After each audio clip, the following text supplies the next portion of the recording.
1 a.m. on July, 30th? 30th. Look at that, I guess, right. Roll call. Here. Attorney General, Here. Commissioner, Here, Commissioner Gray, will you lead us in the Pledge of Allegiance? pledge allegiance to the flag of the United States of America and to the republic for which it stands, one nation, under God, indivisible, with liberty and justice for all. You did.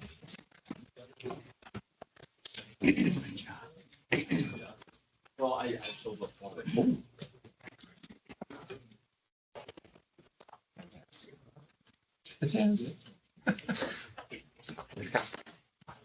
All right, North Dakota Transmission Authority. Morning, Governor. How are you? Very good.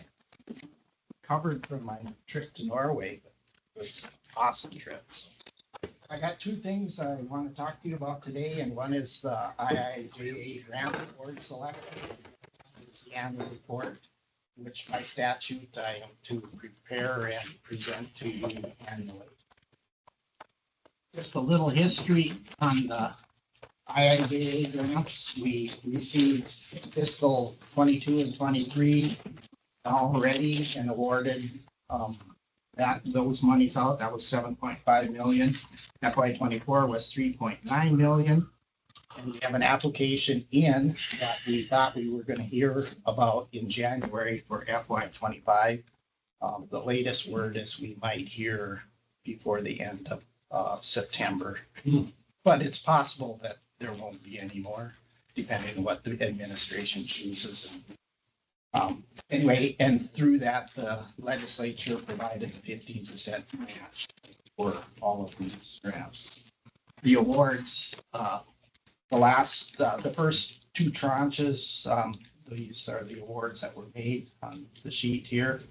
And as you can see, it's geographically pretty diverse, and also investor-owned utilities, cooperatives, and municipals. So fortunate. That's a nice side benefit that it's getting spread across the state and across all sectors of the utility industry. So, your slides are running one. oh, I'm sorry. Okay. So one thing I'd like to point out, and you recall McKinsey Electric wasn't able to realize, they needed to go faster than DOE. So they returned their award. And we had a special grant award, and that was due June 1st. And from that grant award tranche, we had 7 applications: City of Northwood, Lakota, McLean Electric Cooperative, Otter Tail Power, Montana Dakota Utilities, Capital Electric, and the City of Hillsborough. So the total grant requests were 11,500,000. And if you noticed, McKinsey returned 2.8 million, but to be a little conservative for the administrative side of this going forward, because we have to provide reporting for 2 years after these grants are completed, we held back a couple $100,000 for potential administration costs moving forward. So we made available $2.6 million for this special grant round. And like always, we have a technical review committee that scores them and ranks them and looks at what impact that our projects would have on grid reliability. And with that, the 2 projects that come to the top is McLean Electric Cooperative. And what their project is converting oil circuit reclosures to dielectric reclosers. And what those are like breakers that, let's say a tree hits the line, and you probably notice that the lights might blink 3 times. It tries to close it back in, the circuit back in. And if it can't do it in 3 times, then it shuts the circuit off. But anyway, they're converting them from oil to dielectric, which are more remote control, the ability to monitor remotely. And then Montana Dakota Utilities has a long line. That's a 40 6 kV line from Wishick to Allendale. And there's the communities of Ashley, Fredonia, Calm, Blair, Maricourt, all on that line. And it's a long line with, not any backup or multiple ways to feed that. So they do have a Maricourt collector substation for a wind project that they can add a bay from their 230 system down to 46 kV to have another source of power in that long line.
Oh, Michael, But- seriously? I said seriously. you know what I'm saying? There's a, sometimes when they come out. Funny how that reputation.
We can make it up. All right. I'm Right. counting on you. You're good at it. I don't mind. Like, he does such a good job, and I think it is actually, does and do a great it's job, really. important to actually, Yep, he does a great job. I love it. He's a little. but it's abrasive, also but- important because some of our adversaries in this space are Need to becoming hear it. allies really quickly. All right, Renewable Energy Research Program Grant Round 55. Jordan. Commissioners, Governor, and Interlock Commissioner, good morning. So the Renewable Energy Council met recently. I have some things to go through with you. First, just to touch on the financial report. You have, of course, you see the dashboard of all of the funds for your information. Specific to the Renewable Energy Fund, there's an uncommitted cash balance of just over 1.4 million right now. And there are 15 active projects that have $5.3 million committed to them. And looking at the forecasted income, now that we're into a new biennium, you'll see the OMB forecast shows nearly $500,000 a month in the fund, and that's capped at $3 million of revenue per biennium. And so basically by February of 26, the fund will have received its $3 million allotment, according to the projections. And so things are, so the, as far as the fund for the fall grant round and next year's spring grant round, things are good and there's certainly sufficient in there for today's projects. So 2 projects as far as new grant awards for your consideration that were both approved by the Renewable Energy Council. And the first one from University of North Dakota, $200,000. The second one from Innovations LLC for $500,000. And so the UND, it's about lithium batteries, creating a whole prototype demonstration, and specific to creating a low-cost, high-performance silicon monoxide related to the lithium-ion batteries in that production. And they have a few private partners. They've done a good job of kind of a whole supply chain from the raw material to the end consumer, of getting partners in on this project. And it's a Department of Energy grant. That's the main part of this project as well. So there's the technical reviewers gave it a solid score of 206 out of 250. And I think on the one spreadsheet there, the technical review scores might be swapped around there, but the UND, the R55A UND, that was a score of 206 out of 250. A couple of comments from technical reviewers was that it could open an exciting new industry in the state for use of one more use of minerals that exist in the state, and that this project was well written. And it could be this research could be a good benefit for the state, and it would set things up well. This project, as a prototype demonstration, set things up well for commercialization. And so that's that one, the UND one. Any questions on that before I move on to the hydrogen production? So BWR Innovations, they proposed to set up modular hydrogen production units. Basically, the core part of that is electrolyzers. They're using electrolysis, using electricity to create hydrogen and oxygen from water. And so the basis of their proposal is to help renewable energy in the state be more efficient. There's no hydrogen production in the state right now, and they propose to help to use energy, renewable energy that's otherwise curtailed, as far as renewable energy that's produced during off-peak times and such, where that electricity is essentially curtailed is the term, or wasted, if you will. It's not able to be used or stored in some other way, and so they propose that these modular hydrogen production units could be used to take that electricity that otherwise wouldn't be and be able to produce hydrogen and this compressed hydrogen cells. And right now in the state, there is no hydrogen production, and any hydrogen that is imported to the state comes from either Ohio or Kentucky at a cost of over $60 per kilogram. And they would be able to, their proposal shows that they would be able to sell it for $8 to $12 per kilogram is what their proposal had. So it would be a dramatic cost decrease to those that would be to customers in the state for hydrogen, and largely because of the transportation issue. So that's their project cost is $1.12 million at requesting $500,000 from the renewable energy program. And I should add that UND's was total project cost was about $1.25 million, requesting $200,000. So moved. Second. Discussion. Roll call. Commissioner? Yes. Attorney General? Yes. Governor? Yes. Commissioners, and then 2 decommitments, 2 projects that were grant awards from several years ago that never went anywhere. The short story is that there was turnover and the staff and those that wrote the initial grant application and got the grant. And we're putting those projects together. Simply, they left and it just wasn't picked up by their successors. And so several years later, both of these landfill gas project in Fargo and then the Stewartwood greenhouse, these were both after discussion with the details with the Renewable Energy Council, they approved decommitting these funds. And so we would entertain that from you gentlemen as well. To receive the 985,000 Yeah. back? Yep. That's We need a motion to receive it back? We got to actually decommit the project. So move. Second. Discussion. Roll call. Commissioner, Yes. Attorney General, Yes. Governor, Yes. Thank you, gentlemen. All right. Do You're up. we divide that money amongst our offices? Because the needs are real. What you want, now the money goes to you. If I had Doug's money, I'd burn mine. I'm sure I could find a use for it. Good I morning. don't even think about those things when I get money back. I just take it and buy something else. All right. Morning, Deanne. Good morning. Okay. You really do expect your toilet to flush and the water to turn on. I'm just gonna say that along with your electricity. So, Hi, thank you for that image. When I got put on natural resources in 2012, the only thing I knew about water is it came out of the faucet. Like, I learned real fast. very, very important, right? So we'll kick off with drinking water loan. Can-Do is requesting $3,275,000 to replace their cast iron pipe with the water main. And they are going to receive drinking water loan forgiveness.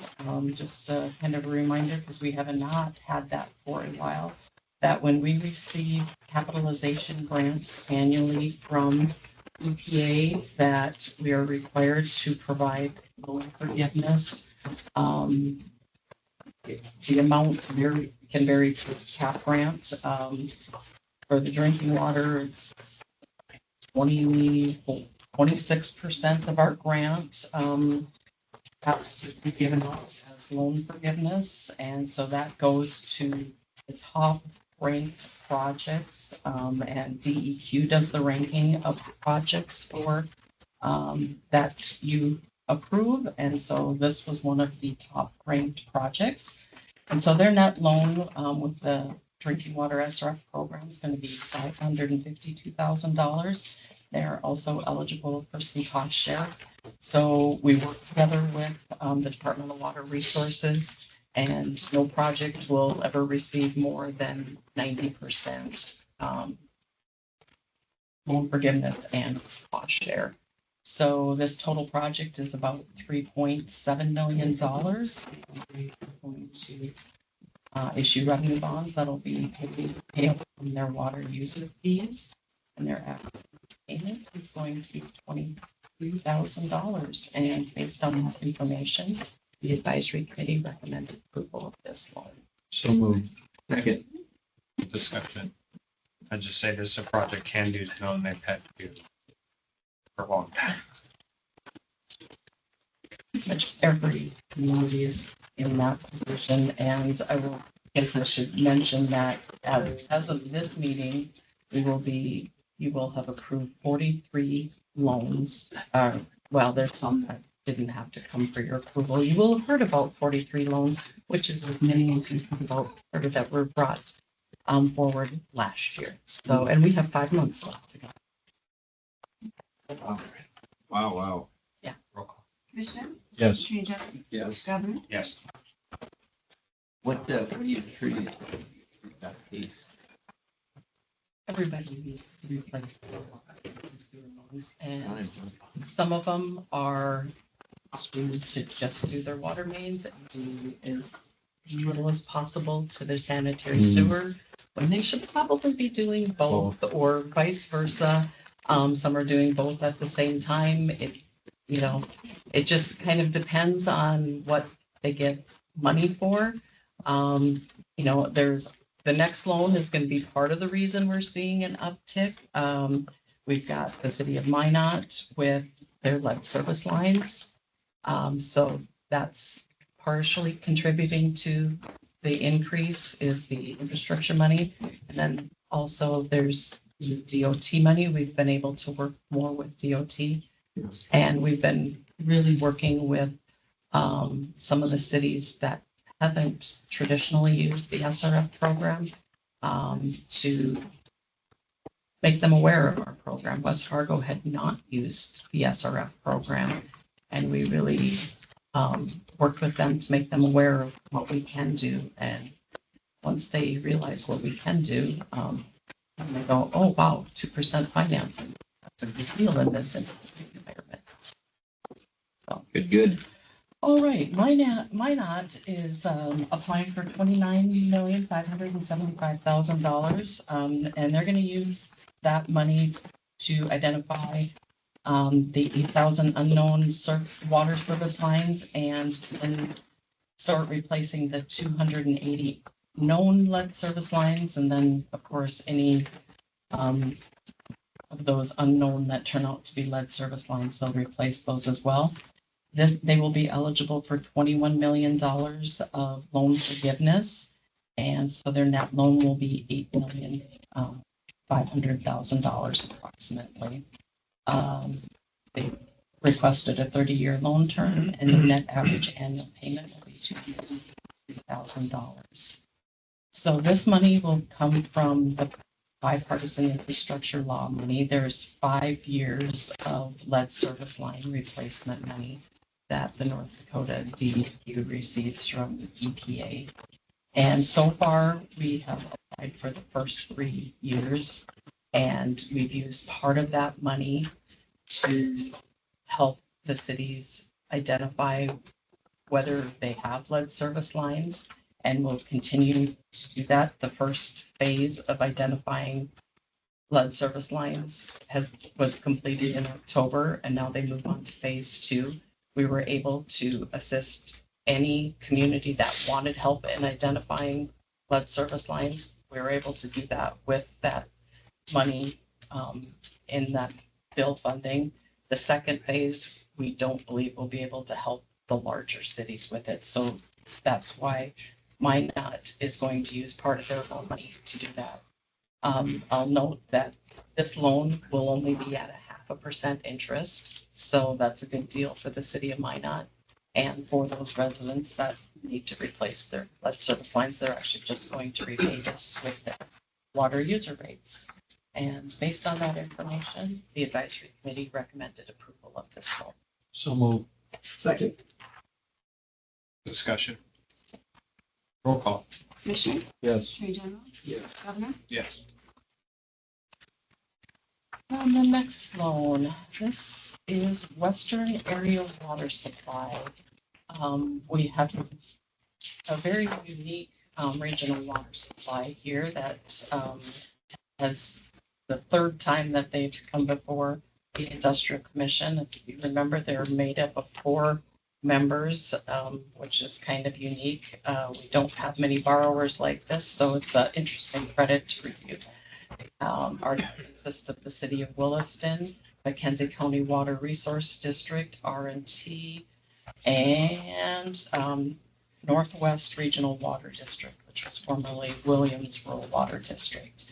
And so we've made 2 loans to them, and this is just a request for an increase to their second loan with us, a $3 million increase.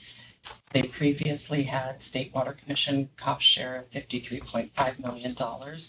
So, and under this loan is, I won't even begin to cover all the projects. It's about, I believe, like 17 different projects that they've used this loan to finance.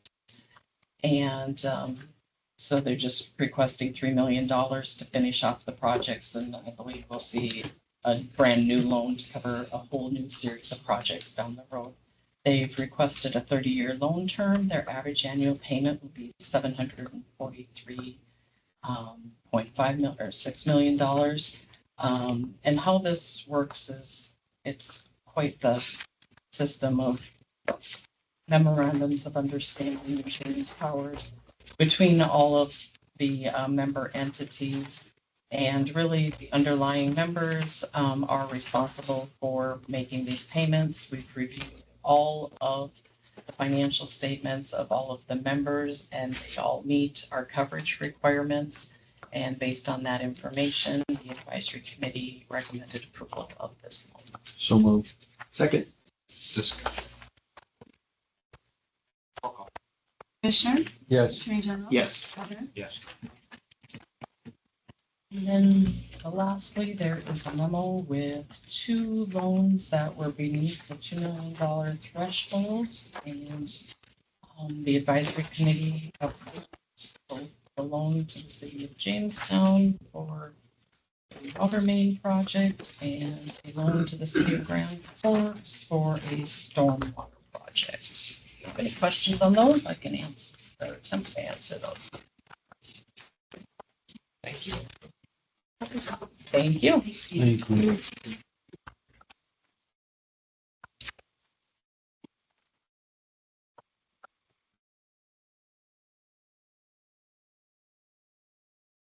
Hello.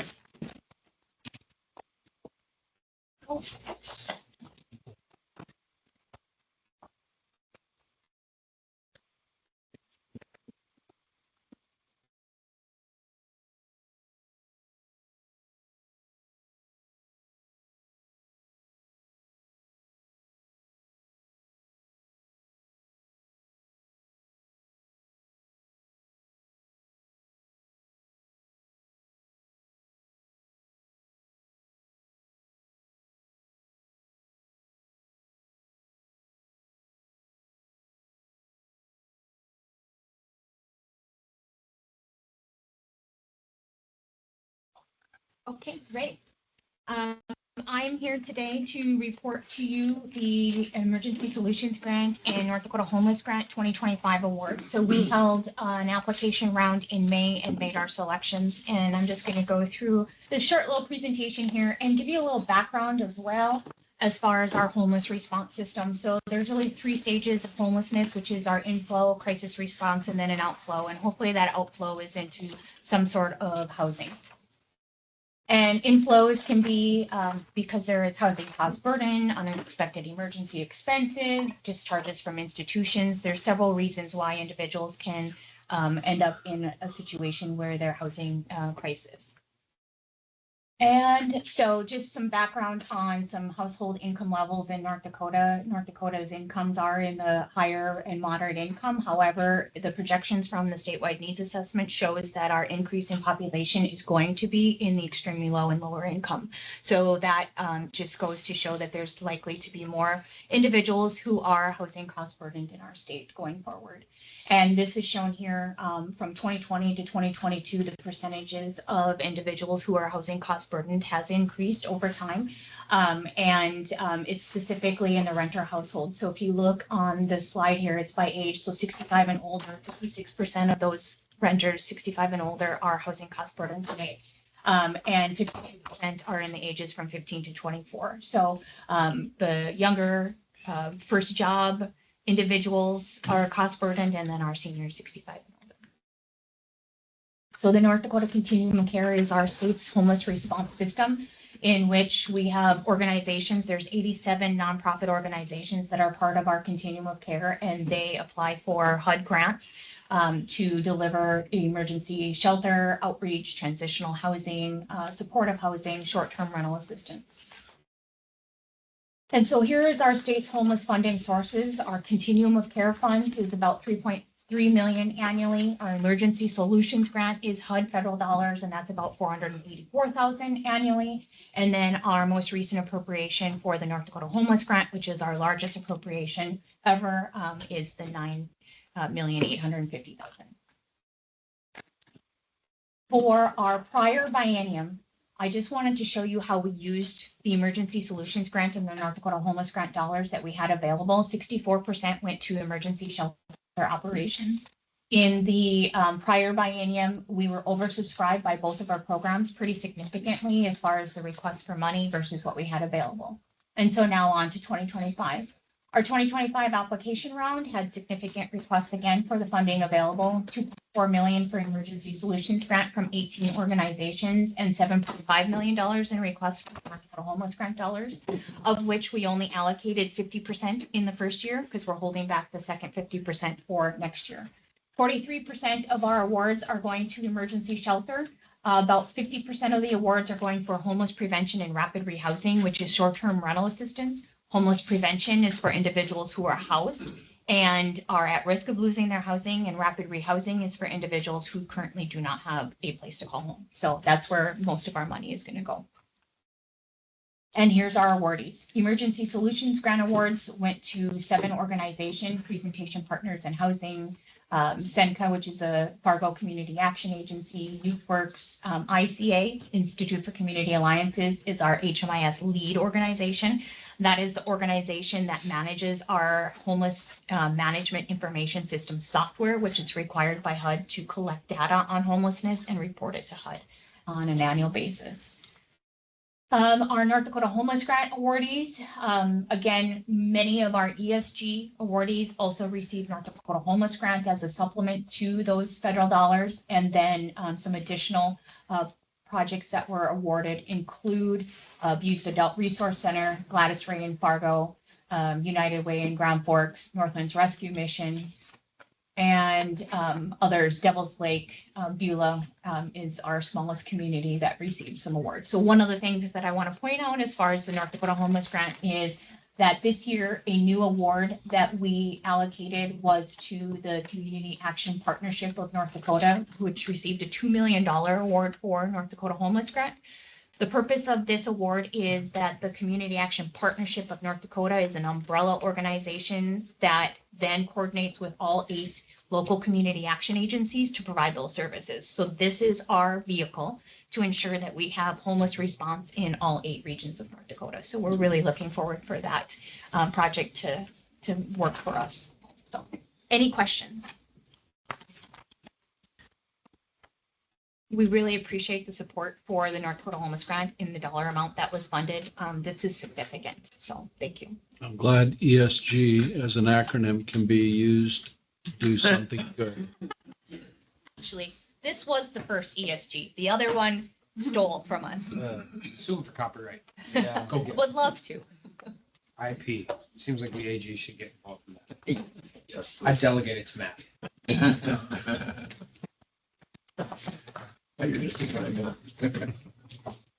Thank you, guys. All right, thank you. I just want to have one other thing, the other business, we're just watching some of the federal programs, so they're coming hot and heavy, big beautiful bill, most of that kind of dodged us. We're still kind of dig through it with some of the home program. Yesterday, the U.S. Senate Banking Committee unanimously passed the Renewing Opportunity in American Dream, or ROAD, Housing Act 2025. It's the first bipartisan housing bill to advance through that committee in a decade. So we're hopeful that keeps going numerous places. Is that Senate banking? Yeah. It might be the first markup they've had in 2 years. Might be, yeah. So it's 8 pages of really good housing stuff, from financial literacy to building more to program reform that we deal with our home funds and our homelessness. So we're hoping a lot of that makes it. There's a lot of stuff in there dealing with housing. So a lot of good stuff. The program reform will be significant improvement for us. Good. You guys are aware there's a whole nother chamber. of Oh, yeah. commerce. Oh, yeah. Just checking. We take the win where we can get it. Yeah, it's exciting anyway. That's all we had. Thank you. Thanks, guys.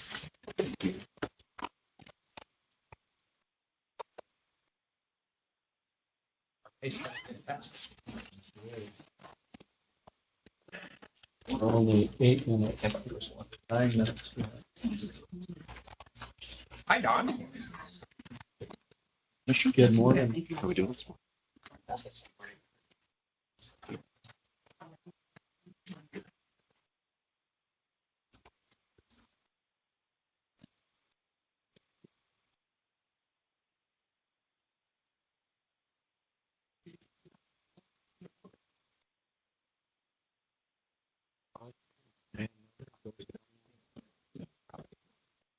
You're up first, Calvin.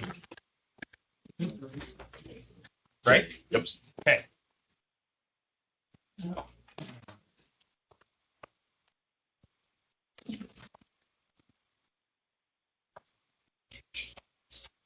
All right, well, good morning, government members of the Industrial Commission. So I'm going to walk through the general loan policy changes that we're bringing forward to you. As you know, after legislative session, we normally have some new loan policy for programs that have come forward or changes in loan policy. And so we're going to walk through some of those with you today. The first one we have is regarding letters of credit. And this is on page 10. I'm actually going to let Kirby touch on this one, and then I'll take kind of the rest of them. Sure. Yeah, this is one that is not legislative, but we wanted to get this in front of you. This really establishes more industry norms when it comes to letters of credit. Our policy's been fairly brief when it comes to letters of credit in the past, and we want to get it caught up kind of to what is practice, what is industry norm. It's very common to have a letter of credit that has an auto renewal clause that is more than 1 year. And our policy today currently limits us to 1 year. And so what this now policy does, it doesn't add any risk to the bank. And that's because we still do a prom note of no more than 1 year that's underlying the auto renewal clause. So if an auto renewal clause could be 3 years, 5 years, whereas you still have the prom note that's underlying that's still maxed at 1 year. That then in our system then prompts an annual review. It's 1 year. We would then look at the merits of the credit, see if it's still credit worthy, and then we do a change in our system to advance it for 1 more year. So still has the annual review piece to it, but it can be more than, as far as the overarching auto renewal clause, it can be more than the 1 year. Do you have to get a new promissory note? Yes. Okay. So then if we move forward to page 40, I'm going to touch on a couple of changes here. This relates to our ag PACE program. If you go to page 40 and you look at the established borrowing rate, there's a couple of changes here I want to touch on. So the first thing we do is change the amount that is our maximum buy down from 20,000 to 50,000. We have not updated the 20,000 probably since I don't know when. That's if ever. So we felt like it was probably time to change that up to better meet where the market's at today as far as providing buy down. So we're recommending a change from 20,000 up to 50,000. And then you'll see as you follow that line across, it'll say the borrow a lifetime buy down cap is $100,000. So in our ag PACE buy down program, there's kind of two components. Every farmer or rancher or ag producer would now be able to come up to the $50,000. So if in the past they have gotten the 20,000, they could come back and if they have a qualified project, they could get another 30,000. The $100,000 is for those applicants with a net worth of less than $1.5 million. And we just increased up to 1.5 million, I think it was 2 years ago, to better, again, match what's happening in the market.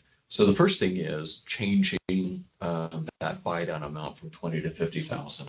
The second part of this then is if you look at, the last sentence, it says subsurface field piling and irrigation projects are only eligible for buy down as noticed in the HEP section, which is just below the production enhancement.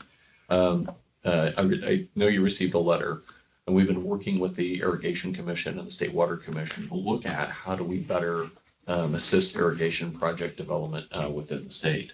And so the determination was to bring the irrigation projects into the PEP program, which then allows them to be eligible to go up that $50,000 lifetime cap. So that was our way of addressing the conversations that we've been in, I think, for a couple of years with Water Commission and the irrigation folks. Ag Commissioners, anything you would want to add there? No, and I think the only other thing that was important was, unlike ag PACE, we don't have a minimum threshold or a maximum threshold of 1.5 million. Yeah. Okay. All right. At some point in time, though, I would ask that maybe we relook at that and reconsider. Okay. Just because the intensity and the equity that's been built within the ag industry, I mean, appreciation has just went through the roof. So. Okay. No fault of their own. Yeah. Okay. Right, so then if we move forward, we're gonna go into the PACE program, and if you go to page 62, that'll be the, kind of the first change, and I'm just gonna touch on this and we'll go to the next page. So, during the legislative session, we were, working with the legislature, we were able to make a change to the PACE program. And so you're gonna see, the red line that says potential buy down, under the definition of substantial impact in this section does not count towards the maximum. The maximum is at $500,000. So let me kind of just explain how this is going to play together if you look at page 63. So what we worked with the legislature to do was create a category within our PACE program so that if we get a program with a substantial economic impact, and I'm just going to use an example of Agristo is one. What we would have the ability to do at the bank is make a determination that that project has a substantial impact. We could provide an additional $1 million in buy down without requiring the community match. So I'll just use the Agristo project today. They're eligible for our maximum of $500,000 from the bank for the buy down. Grand Forks is going to put in $276,000. So that's going to give them a buy down of about $750,000. What this would allow us to do is say, okay, based on the scope of this project, we can add $1 million in without requiring Grand Forks to put in an additional 275 or $500,000 or whatever that number is. So we get them up to 1.75 million with Grand Forks just putting in their 275,000. So that's what this section does on page 63.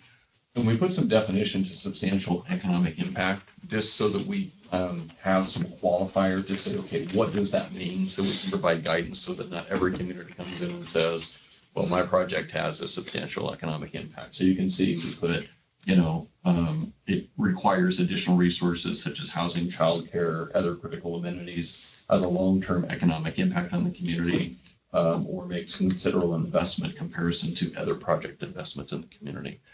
It gives us some guidelines to begin to kind of narrow that funnel. We did leave it open, so we have a little bit of latitude to work with you on that, but really provides our definition for substantial impact. Okay. If we move along, we'll go next over into the biofuel program. And we're going to look at page 72. And you're going to see down towards the quarters the way down, we changed, so it says the extent of the value of all loan guarantees issued by the bank may not at any one time exceed, and it says 60 million instead of 80 million. So as we were working through the pipeline guarantee discussion or capacity buy down discussion with the legislature, the value added loan guarantee program is backed by SIF. So when a loan goes out under this program, we go to the SIF fund and say, okay, we've made a loan for $50 million. They transfer $50 million over to the bank. As that loan pays back, we pay it back into SIF. And so as we were talking about the loan or the pipeline capacity program and increasing that from 30 to 50, what the legislature did was said, okay, we're going to reduce the value added guarantee program by 20 million, and we'll convert that over and use that for the pipeline program to get that to 50 million. Because it's coming out of SIF as well. And so as we worked our way through the numbers, for user somewhere, we're adequate at 60 million with our buy down program. And then also allowing us to make sure we can do the capacity buy down program with the pipeline authority. So we moved it from 80 to 60 to 20 million. Okay. We go to page 76. This is the Rebuilders Permanent Loan Fund. This was a change to provide some latitude. This was first passed last session. And so this provides a little extra latitude for this program to allow us to make greater use of it. So you can see we increased what qualifies. So it's a presidentially declared disaster, governor declared disaster in the state, emergency, weather-related incident, or economic hardship as determined by the governor. And so that was the changes we made there to increase some latitude to be able to use the permanent loan fund. And that's where we're currently doing some of our programming from. Okay, we move along to page 82. This is just a simple change. This is in the medical facility infrastructure loan fund. This was actually the first loan fund that was ever created by the legislature, and they had set the interest rate at 1%. Since then, the standards become 2%, and so on page 82, the legislature just moved the interest rate for that program from the 1% up to the 2% to match all of the other programs.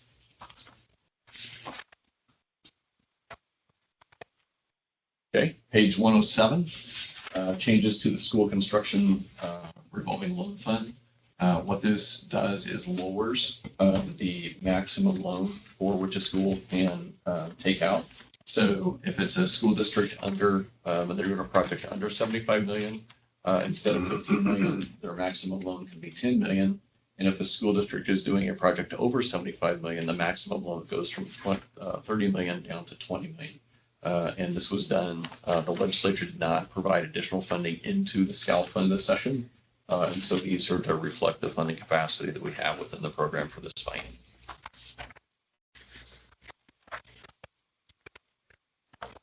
Page 112.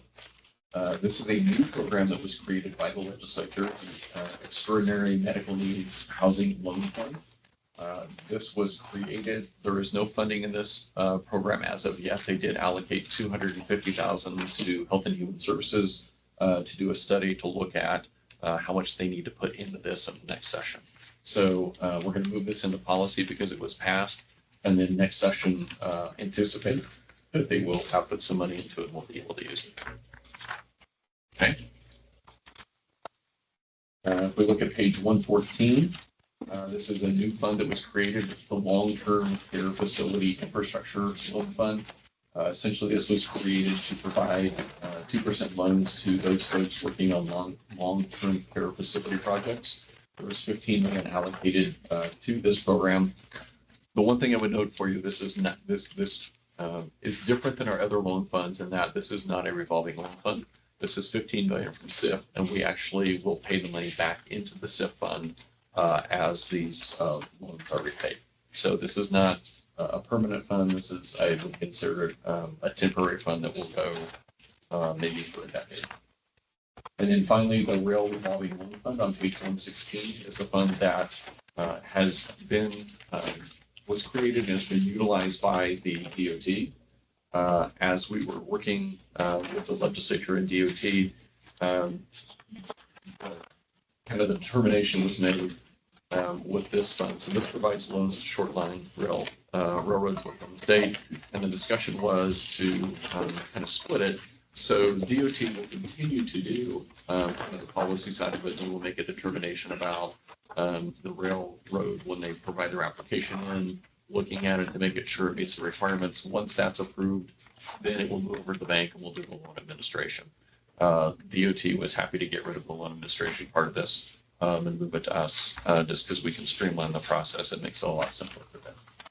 So that would be the changes on loan policy. If you have any questions, we'd be happy to answer. The rail revolving loan fund is targeted more at short lines. It is only for short lines. So primaries cannot get a loan. And there's about $30 million in the program. So move. Second. Discussion. I have a question and you might not be able to answer it. It might be a policy question. That doesn't mean you can't answer it. I'm just saying you may not know the answer yet. So when we're talking about the Extraordinary Medical Needs Housing Fund, one of the things I get concerned about is we set up pilot programs that always become pilot programs. Mm-hmm. Like I'm assuming they're going to study what the needs are across the state, right? Mm-hmm. And they're going to tell us what is adequate money. Yeah. I think they're going to be surprised at how big that number is. Mm-hmm. Yeah, I would agree with that. And I think that was part of the discussion as they were moving through this program and thinking about it was, they kind of started with a number and then it was, I think they determined that number was way too low. And that's when they went, okay, let's do the program and take a look at it and then figure out what we really need to put in. Yeah, I just want them to, I think if you're going to develop a program like this, and we should explore what the needs are and have that conversation. But if you can only serve 3% of the population, or you only have the amount of money to serve 3% of the population, 25-year wait lines aren't a great public policy either.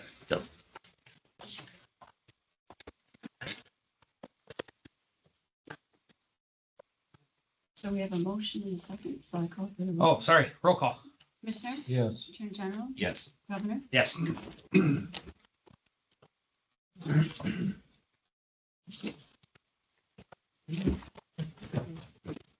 Hey, good morning. College save audit. Yeah, good morning. Did we pass? We did. All right. The biggest thing, right? So yeah, I'm here to present the College Save Audit, which is the 529 plan at the Bank of North Dakota. I guess just briefly, I'll have you turn to page 1, the second paragraph, where Landmark does note that we did get a clean opinion in all material respects on this audit. A couple of highlights, just to kind of point out of the overall plan, would be to move to page 7, which is part of the MD&A. You know, the fiduciary net position, we did increase that by about 41.7 million, or 6.9% of December 31st, 2023. Page 8, withdrawals exceeded contributions by about 13.8 million over 2023. Contributions increased 2.9 million, or 6.4% from 2023. And then withdrawals increased by about 8.7 from 2023, after increasing 2 million from 2022. So we've seen a continual use of this program, right? Trying to get ourselves out of the student loan business, and that's what some of these statistics are showing. And then finally, really, the number of active accounts were up to 52,933 already. So we're seeing a lot of great usage of this program. And I think it's just representative of the continued efforts that the team has been putting into marketing. So, you know, with that, I would open it up for any questions. It's good.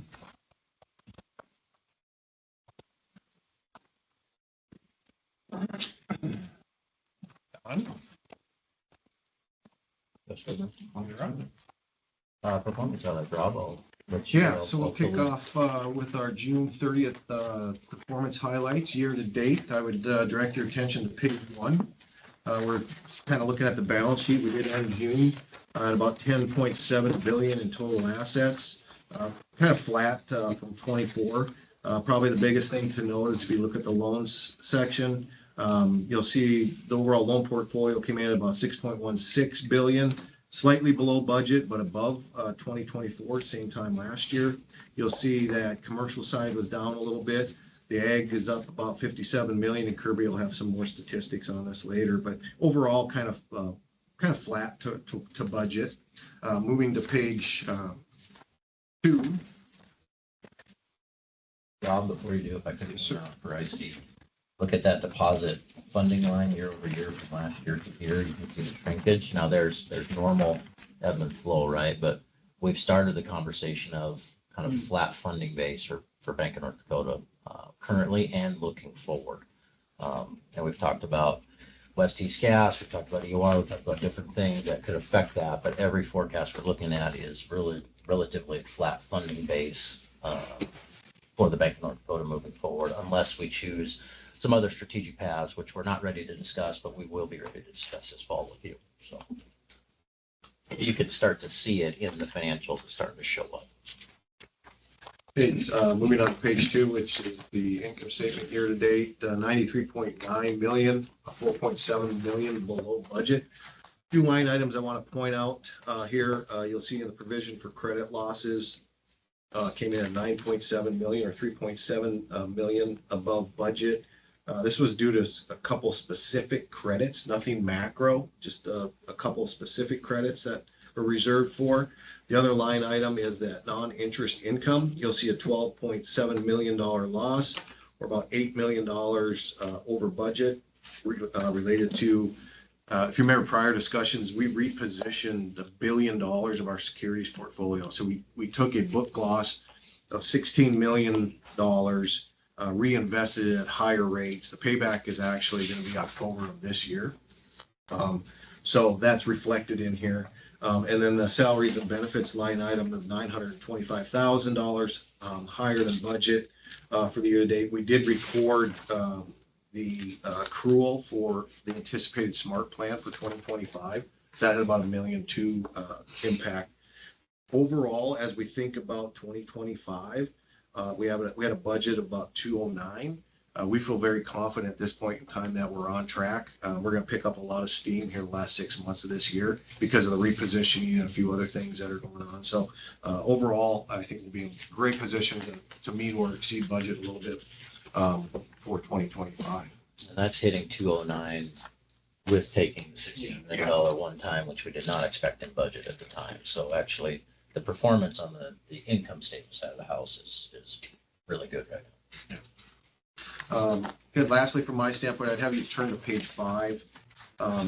We added this security portfolio trends and trending yields. You'll see on the top left side graph, gives you an idea of the securities portfolio cash flow runoff. So you can see we have really strong cash flow runoff in 26, 27, 28. We use the 5-year, kind of a 5 to 7 year ladder. The other piece I want to point out is the table on the bottom side, and particularly the far right-hand BND total state return. We started looking at, instead of just the bank's performance, it's what is the performance of the total return to the state with the bank and what the bank pays on its captive deposits. So if we think about bank earnings plus what the bank has paid to agencies for captive deposits, and then divide that by what the bank's capital is plus those captive deposits. Right now, we have a total return of about 433. Okay, spend just a couple seconds on, well, what's that mean, right? 433. Well, if you think about where the current Treasury yield curve is, you still have a little bit of inversion. So the 1 month's at 433, the 5 years at 394. Our overall duration of our assets on our balance sheet are between 2.5 and 3 years. And the Treasury right now at the 2.5 to 3 or 2 to 3 year mark is called it 390. So we're outperforming by 43 basis points, just that point of the curve, but still matching the 1 month with the inversion. So I think that's something that we can kind of point out of, like, we all well about here return and who's getting paid what. Sounds like we'll be talking about this at the cash management stage. Yes, sir. Exactly. So just wanted to give you Setting the kind of, yeah, we've really started looking at that. Looking at the whole of the return to state of North Dakota instead of just the bank. And that's inclusive of all of the mission-based things that we do, which are the market side and mission-based, make money over here to pay for it over here. That includes that. So with that, I would take any questions or hand it off to Kurt. We'll direct you to page 7. It's our loan originations and renewals. So this is first half of the year. You see, first half of the year, we're at about $1 billion of origination compared to about $1.1 billion this time last year. So we're down about $83 million. But I would point out, you see a fair amount of red, but if you look at just a few large variances start with the commercial side, state institution loans were down $64 million. That was literally made up of just a couple loans there that caused the variance. And then if you look at the one match loan we did last year, that was $60 million. So if you take those two variances out, we're actually ahead this year compared to last year, and last year was a really good year. On top of that, on the egg side, egg is trending up. Of course, we have our egg disaster program. It's about $64 million. That's about through the end of June. We have more that's coming. We expect our portion to be about $95 million and $141 million total impact. And I'll give you more details on that here as soon as we know the performance highlights. I've got a handout that I'll share with you. We'll kind of give you a recap of the 2024 egg program. Other than that, student loans continues to kind of trend down. Not a surprise for us. We've quit doing the out-of-state now. That's been over a year ago, and that has reduced our volumes. And so we're not surprised by that. Actually, we're kind of happy about it. So it's created, I think, a much better quality portfolio. It's our mission focus in North Dakota. We're not doing that out-of-state, which is definitely where the higher risk was at with student loans. Take a page 8. And if I could, just tie it in. So year over year, if we jump back to the balance sheet, our funding base is flat. We're looking at 3.5% year over year kind of loan growth, all in net, which is much slower than some of the double-digit loan growth that we've seen in prior years. But that's good, giving a flat funding base. Because what's happening is our loan-to-deposit ratio is inching up about 60 in the 60s now, was running in the 50s. Running 50, 60, 70s is okay. You start getting 80, 90s, you start having tight liquidity and a risk profile that we don't prefer. So there's the tie to the funding base, the loan growth. So what I'm saying is we kind of like the slower loan growth right now, still being there with our financial partners, but it's actually beneficial not to have the double-digit loan growth until we find another source of funding to grow the bank. Okay, so if we get page 8, this is showing our ending balances of each of our 4 loan portfolios. You can see the nice uptick, of course, net of amortization. We're showing another $26 million increase on commercial, so we're at about $4.1 billion now with our commercial portfolio. Ag also, back at, a few years ago it plateaued. We were kind of flatlining there for quite a while. You can see now, since 2022, we've seen a general uptick each year. And we're up to $831 million now in that portfolio. It's another $37 million so far this year. On the student loan side, that now for the first quarter since 2015 has dropped below the $1 billion mark. So kind of a threshold that we don't see getting better. We think focusing on North Dakota, I don't know that we're going to get back above that $1 billion mark anytime soon. And of course, with residential, we are no longer doing originations. That continues to ties down as well. Year over year, just kind of interesting. This right here is showing you, where we're at as of June. But if you look at year over year, our commercial portfolio is up $217 million, and that coupled with the ag portfolio is up $62 million. Student loans down 61. So student loan, ag almost offset each other. Most of the net growth, obviously, is commercial and then ag. Then all the intervening pages I would not cover if you have any questions, but I would point you to the credit quality page on page 15. We have a few things to talk about here. We are seeing some general deterioration in the loan portfolio. It's noticeable. I'll go through some of that to get into confidential with some of the actual downgrades that we're seeing. But we, as a result, then have seen a need to increase our allowance. Rob talked about it. We presented the balance sheet. We did see an increased need for provision at the end of the second quarter. And that was now we're up over about 3.7 million compared to our budget. So most of that is specific reserve, and it is tied to just a handful of loans that are making that up with larger loans, and they are needing specific reserve. Most of the qualitative reserve, we haven't seen any major moves yet, which means there's really nothing systemic in the portfolio, nothing macro that we're concerned about at this point. So if you look at the pie chart, you can see we're at about 104 million. Of that 126 million of reserve is tied to our commercial portfolio. That's the portfolio where we're putting more reserve. That's up about 7 million on the quarter. If you look over on the right-hand side, you can see our line chart. The orange line is our classified loans. We are seeing a general uptick in that. Most of our issues are, I would say, if you had to narrow it down, it's mixed-use properties, commercial real estate, where they've got multifamily and retail. We've had a fair number of issues there. We've got some hotel issues, transportation as well. So there's some industries that are definitely starting to see some stress. The green line is our non-performing loans, and that has actually improved this quarter. You can see we're at 0.63%. We were at 7.73 last quarter. North Dakota average there is 0.89. So we're actually performing better than the North Dakota average with the non-performing, but our classified loans, more that leading indicator of problem loans, is higher than the North Dakota average. As far as our reserve, I asked Kirby to then do a forecast, and this is really hard to do, but you ask your credit guys, your best gut go forecast on where this is going to peak at, this credit quality deterioration trend we're seeing. I'll speak to that just a little bit. I sure can. So we did better than I expected. So that's a little surprised by it. Well, in this forecast, we didn't predict a black swan event. I mean, if we have a major credit event where multiple industries are all affected at the same time, we did not factor that. We don't anticipate that's coming. It could, but what we did is we developed a low, a moderate, and more of a higher risk level. And if we continue our provision, right now we're at $1 million per month. We continue that out. We're expecting even at the high range by the middle, 1 year from now, middle of 2026, we would need an additional 5 million of specific reserve.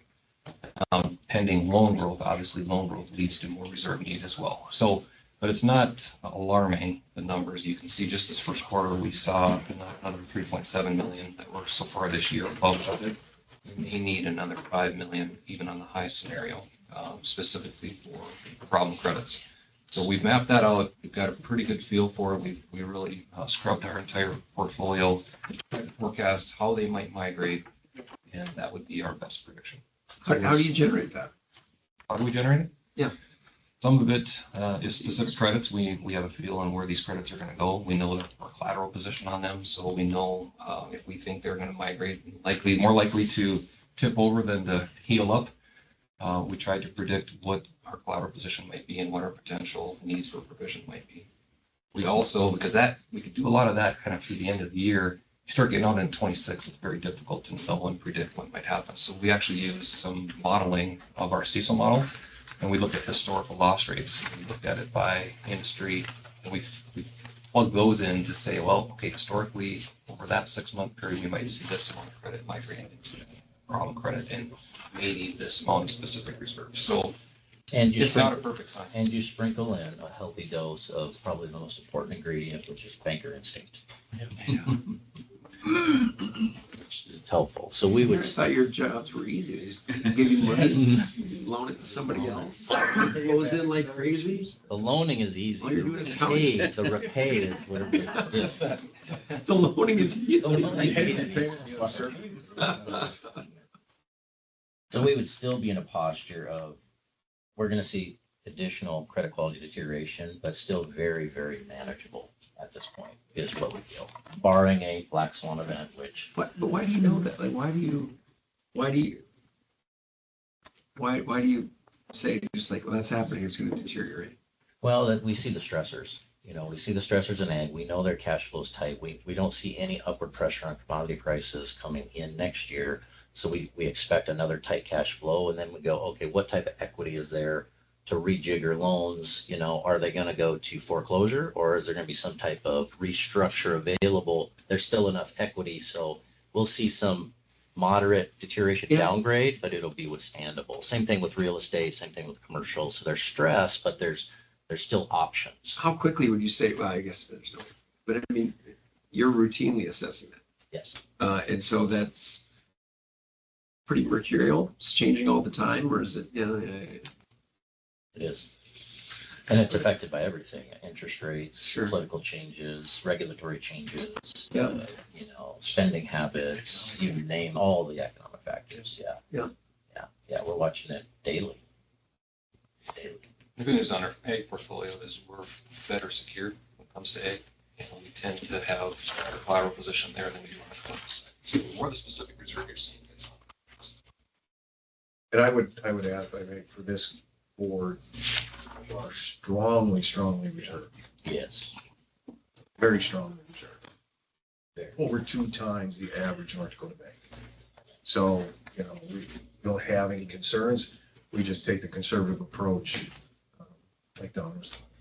And we get to tap into, 84 financial institutions across the state, all experience as well, especially the experience that has been. There's still some bankers on that have been in the 80s, 08, 09, and tapping into that really helps as well. And the general consensus is, some moderate credit deterioration, but very, very manageable. Yeah, to Rob's point, the second bullet down on page 15, our allowance as a percent of all non-guaranteed loans, 257. Look at where you see the North Dakota average 121, so we're over 2 times the reserve levels of the banks. How much do you integrate AI into your modeling, and is there much of that? I mean, there's so many data points that you're discussing, and I mean, you're all geniuses, I'm sure you keep us without supercomputers. We're on the very beginning stages of Really? that. Yeah, we're in the crib. We're in the infant stage. So Yeah. We're very interested in it. It is going to be a part of models moving forward. Yeah, it seems like a great. But we have, a lot of considerations, data security being one of them. Banking confidentiality, we have to take that very seriously. Sure. So I don't think we'll be on the leading edge, or our bank partners won't be on the leading edge of this, but they might be. Sometimes it's second. okay to be second. Right, that's what we're thinking. Or a follow-up third, that'd be okay. Everything you put into AI is forever. Right. It's forever. Yeah, And you gotta verify everything that comes out. interesting. The last page I'll touch on is page 16. This gives you a look at our delinquency. Left-hand chart is 30 days. You can see our commercial and farm are both on the rise, whereas residential student loans both actually declining. So kind of tell two different stories. When it comes to commercial, it's up quite a bit. The good news is our over 90 is relatively low. We're still 0.39% over 90 on the commercial portfolio. So take some comfort that we do have some stress both in commercial and farm portfolios. A couple of things I'd say there regarding commercial on the 30-day. We have one large credit that's very well secured and has a really strong tenant. The lease is solid, never had an issue. They're literally 3 days late, but it tripped over a quarter end and they end up making their payment July 3rd. Well, sure enough, it has to show up on our June 30th report. So you take that out, that would help the ratio some. On the farm side, most of our delinquent loans in the 30-day are very well secured, and they're secured by real estate for the most part. So again, we have a lot of leverage there and very well positioned. If these credits need to go to foreclosure, we would not have any losses on those farm credits. So on the student loan side, continue to impress. Our delinquencies are actually falling, whereas the federal student loan delinquencies are rising very quickly. So to be moving in the opposite direction there, I feel really good about our student loan portfolio right now. Forbearances on student loans are trending down. We're down 3 million year over year. Our delinquencies on student loans are also down, and our default claims on student loans are also on a slight decrease. So good to see all that in these times with higher inflation, higher interest rates. This portfolio is really feeling the heat, and yet we've been able to keep the delinquencies at check. That'll be all my comments on performance highlights. If you have any questions. I'd like to wrap up on page 18 with you, talking human resources a little bit. So I direct your attention to that top orange line. Now that's 2016 to 2025. Now in that time period, our assets grew 47%. So we have in our size, and you can see our FTEs 178, 179. We put on one FTE in that time period to grow half again as big as we were. We did not request additional FTEs in the last legislative session. Part of that was meeting a new CEO coming in. Part of it was we were in interim strategic framework mode. Nothing for you today. I like to set stages for kind of where our thinking is at. We're currently working through our tract and vision building, finalizing our strategies, our interim strategic framework into our vision traction organizer, getting very dialed in on our go-forward funding strategies, our fintech strategies, our talent management strategies, all those things dialing it in. It is possible that we may this fall come to you and thereby through you, I'm not sure the process, but the emergency commission, whatever it's called, in order to look at some additional FTEs for the bank for this biennium. So nothing for you now. Again, just kind of giving you an early heads up. That's where our thinking is. Because part of this is the risk profile. As we have begun, as we see credit quality deteriorate, and as we look at funding strategies, we're probably going to need some help, and we don't necessarily want to wait a whole another 18 months in order to really get some of that. So more to come.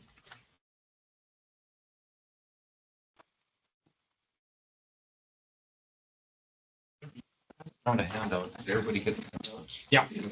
Program. Okay, just wanted to give you kind of a recap. This isn't finally, we're still actually underwriting some loans. We've got, the application period ended June 30th, but we haven't fully funded all of them. So this is more of an estimate of where we think the program is. Now, this is not the storm one. This is the, okay, I Yeah, want to make this is that the clear. 2024. Yeah, so we just put years on these now because we've got multiple. But the last, prior to this one, our last significant one was 2019. So I'm going to give some comparisons to the 2019. But yes, this is not the story one we're currently. This is the one that ended on June 30th, and you can see we ended up with 260 loans. It's assuming, of course, we have no withdrawals or denials at this point. In 2019, by comparison, we have 299. So our total number of loans very close to 2019's level. The dollar amount, 141 million total exposure. 2019 was 210. So you can see about half again as much in 2019. Our exposure with B and D, because of course the lead bank did take 25% minimum on these. Sometimes they took more, but we came in at 95 million. We're about 2/3 of this total exposure. Whereas back in 2019, the lead bank took about 68%. So very close, a lot of alignment there with those. But just, I think it's interesting to see the impact that this program had on our farm borrowers across the state. And part of that reduction was we did not refi existing debt this time around. That's correct. Yeah. The only existing debt we refinanced was B and D's existing debt. So we had the 2019 carryover, we would refinance that, but we did not refinance other existing debt of borrower.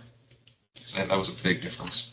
And that led to the average loan balance. You can see 542,000 average loan balance this time compared to 706 back in 2019. We had 86 different bank branches across the state that submitted their apps. New monies, so this is where the refinance comes in. 42% was refinance, 58% was new monies. And then we had 28 borrowers yet were underwriting. And we got, as far as how these are secured, this is another impact from not doing the debt consolidation loans. We have more chattel secured on these, 77%. Compared to 23% real estate, that was much high, I should say much more even back in 2019 at 60-40. I was pleased at the next one, watch list ratings. We only had 17% of these that ended up on our watch list. I was anticipating going in that we had 1/3. So to be at almost half that, we were very pleased with that. And then you can see kind of get a feel for where were these borrowers at. No surprise with this mostly being impacts from commodity prices. That was on the eastern half of the state. So about 81% of this was in the east, 46% was southeast, 35% northeast, the rest was out west. And then we do have, not in your packet, but this is the weekly dashboard on the storm disaster program. This is hot off the press from today, I think. Maybe late yesterday. That's it. Right? Sure.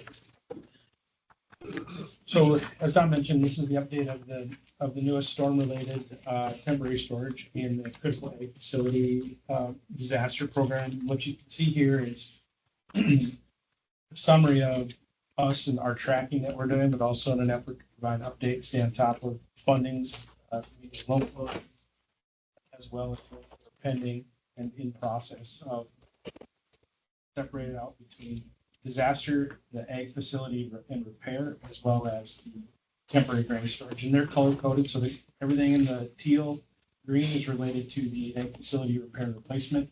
Everything in the deeper blue is related to this temporary grain storage. So as of today, we've got about 27.6 million in funds available. If you account for the total amount of loans that have closed and funded, as well as what we have approved and pending in the pipeline. So there's about $1 million in that pipeline. We break out by county, the dollar amounts and the program types, both that are closed as well as pending and what's in the pipeline there. And so you can see under the disaster, the temporary grain storage, total amount funded by county is nothing there. We just, none of those, we have not closed on a temporary grain storage facility. We've got a number of them pending, as you can see, sitting there in by county. But it's just a really nice summary here. I think, Attorney General, to your question about AI and so on, this is really Power BI, our data, and using various programs to allow us to calculate and sort these things out to get a good look of where and how things are being used. So we'll track it. Reflection so far, the insurance proceeds are moving faster, I think, than we expected, which is good news. There was more steel and more irrigation equipment and pivots sitting out there than was originally anticipated. So these guys got on it and got on it fast. And so, it's been really maybe almost as you would expect with farmers and ranchers out there, but have really been going hot and heavy very fast. And there's been a whole bunch of fast-moving activity. So there was a lot of steel laying around and a lot of pivots. Which is alleviates the name for temporary storage at the end of this. Exactly. How about commercial? Because that's not part of this. Right. The elevators. Yeah, I would say in summary, we have, and Kelvin, I know you've reached out on the elevators, you can touch on those, but from a commercial perspective, I've had my team of lenders, we're positioned pretty well, statewide to have conversations with the banking community and so on. And we're not hearing a tremendous amount of need at that point. There's some specific areas, I think we referenced like Page and so on and so forth there, some very specific areas where it got hit. That being said, things were withstood pretty well from an overall damage to commercial businesses. And then, Kelvin, maybe if you want to touch on the elevators, or I can give a quick summary and you can add in if I missed. But, from the elevator perspective, we've reached out and had our bankers, we're handling that sort of independently, not a specific program for them, to find out what their needs are. And so we've talked with each of the elevators and continued, some large, some very small, and see what their needs are. Many of those are already on top of getting upgraded, getting fixed. You know, better to be, you know, lucky than good. Sometimes had things on order that were already coming and so on. And so we've seen certainly some need there, but maybe not as widespread as we initially thought. And then storms keep rolling, so we're continuing to see. And there was less immediate need with the elevator. They did indicate there may be a more long-term need to help them, you know, recover over a longer period. So we're working with we'll the work banks with them on and so on to deal with those. So maybe, I'm sorry, Doug, go ahead. Oh, so maybe by next meeting, you'll have a better idea of where we may go with this. Yeah, that's in process right now. So I'll give, and for example, we met, so myself and some of my team, we met with the folks from FSA yesterday, had them in the office in the bank. We talked through as terms of just thinking about collaborative efforts. How do we move forward?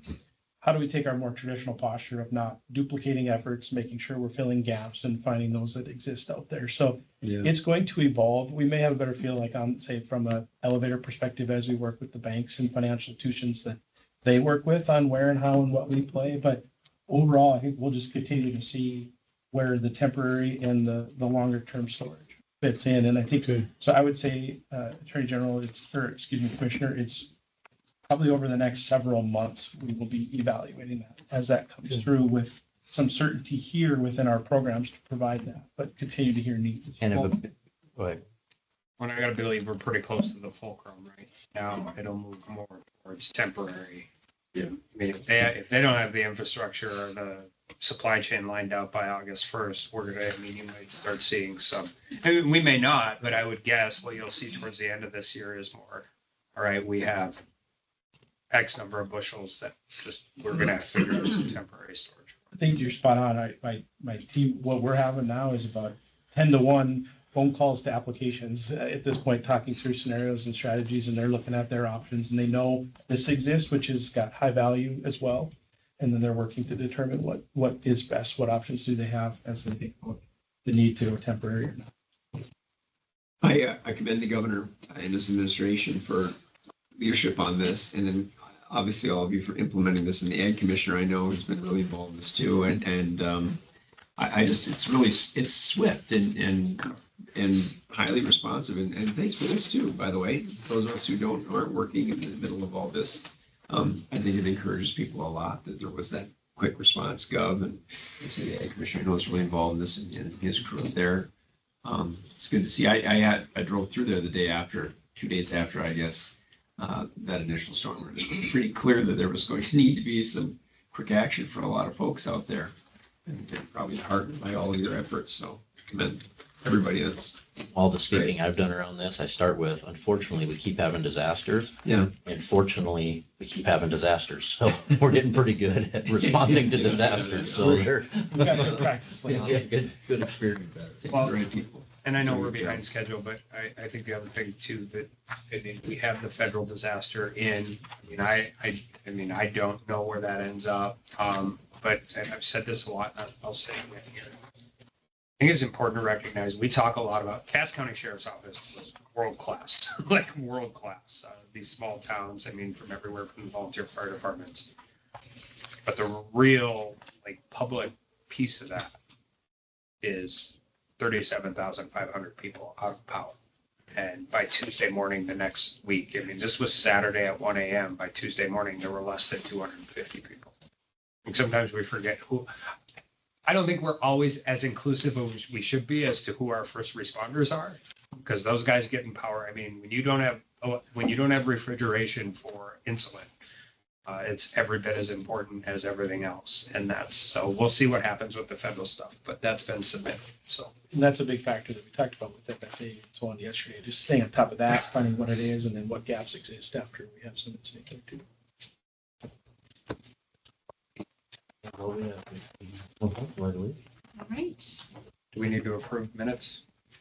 Commission members, the minutes are there for your review. They don't need approval. Okay. And with that, Attorney General.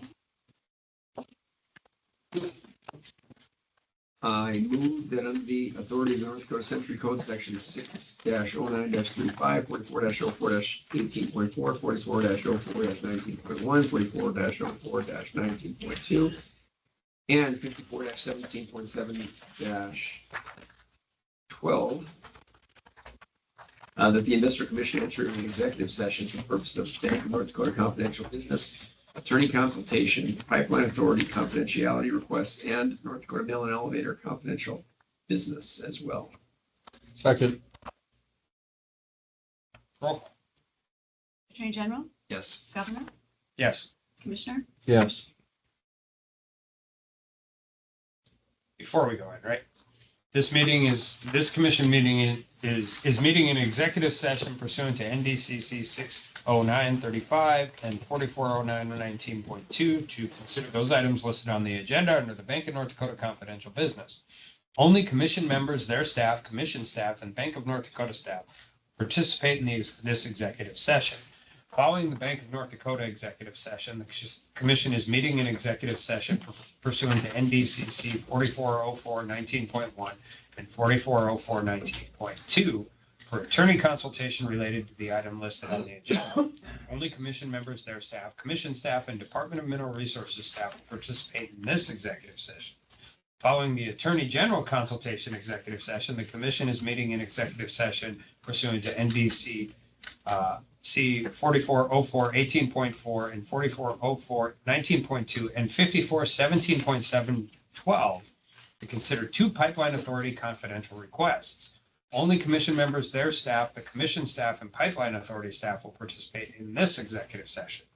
Following the confidentiality request executive session, the commission is meeting in executive session pursuant to NDCC 4404-18.4 and 4404-19.2 to consider those items listed on the agenda under the North Dakota Mill and Elevator confidential business. Only commission members, their staff, commission staffs, and mill staff will participate in this executive session.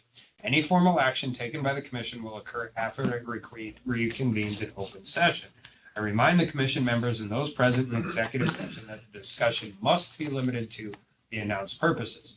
The executive session is anticipated to last forever, and will begin at 11:03 a.m. I have 52 slides for you, Governor.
Are they still working? Yeah, I think they must be putting on kind of players. Maybe it'll stand out more.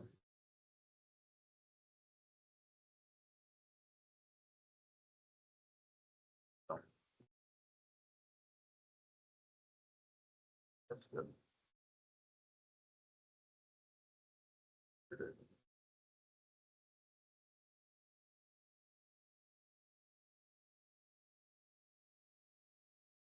That goes well.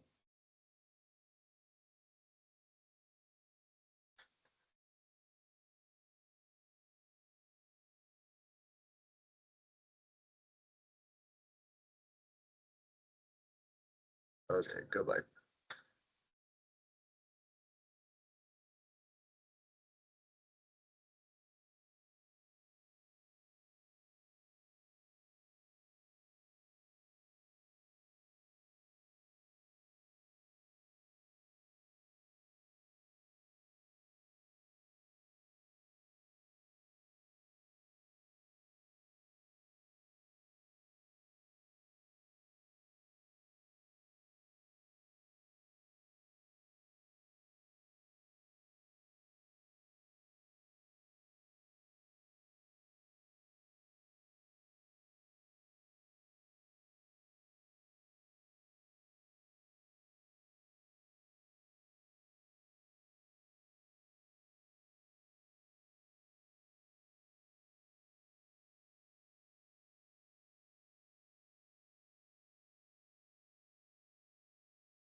That's true.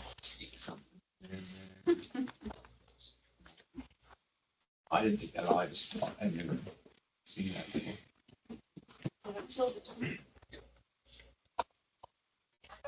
We're good? Executive session has ended at 12:21 PM.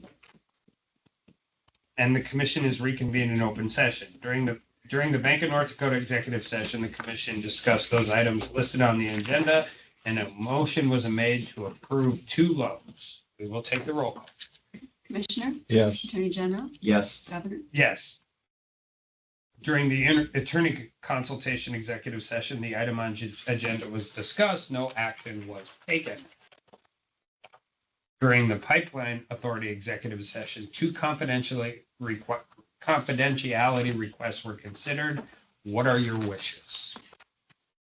I'll move that we accept the recommendation from the Executive Director of Pipeline Authority, Justin Kringstad, and Aaron Tyler, the Executive Director of the North Dakota Industrial Commission, pursuant to North Dakota Century Code 44-04-18.4 and 54-17.7-12.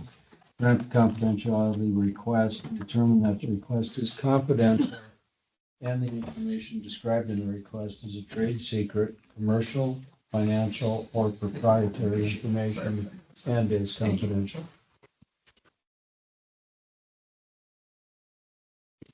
Second. Any discussion? Roll call. Commissioner, Yes. Attorney General, Yes. Governor, Yes. During the Mill and Elevator executive session, the commission discussed the item listed on the agenda. What are your wishes? We need a motion on I the move. strategic plan. The strategic plan. Second. Discussion. Roll call. Commissioner, Yes. Attorney General, Yes. Governor, Yes.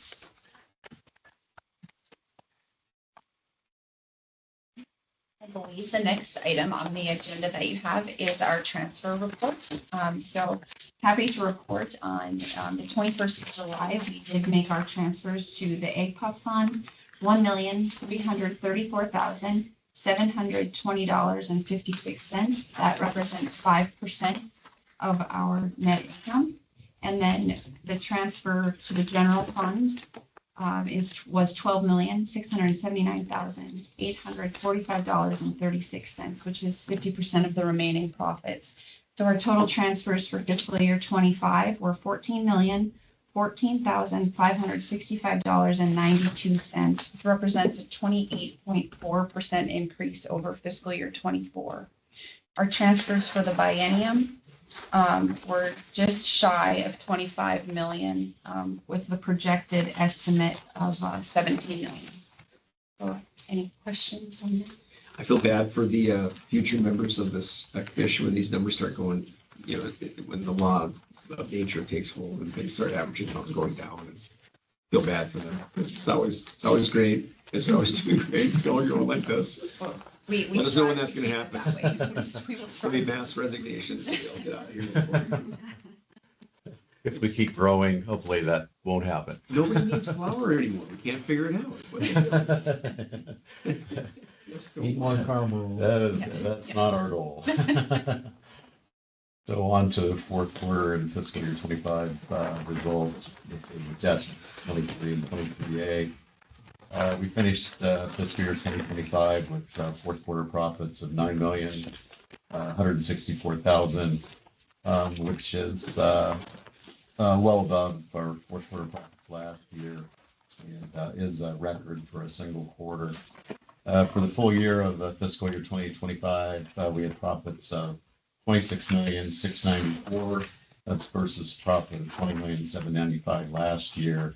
And as Kathy mentioned, that's a 20% increase and a new record. Increased profits were driven mainly by increased shipments, volumes, and basis gains over the year. Fourth quarter sales were $118,201,000. It's compared to $122 million last year. And sales for the year were $476 million versus $504 last year due to the lower average wheat prices, which we saw again this year. Shipments for the fourth quarter were 4,801,000 hundredweights. That's compared to 4,540,000 hundredweights last year, up 6% for the quarter.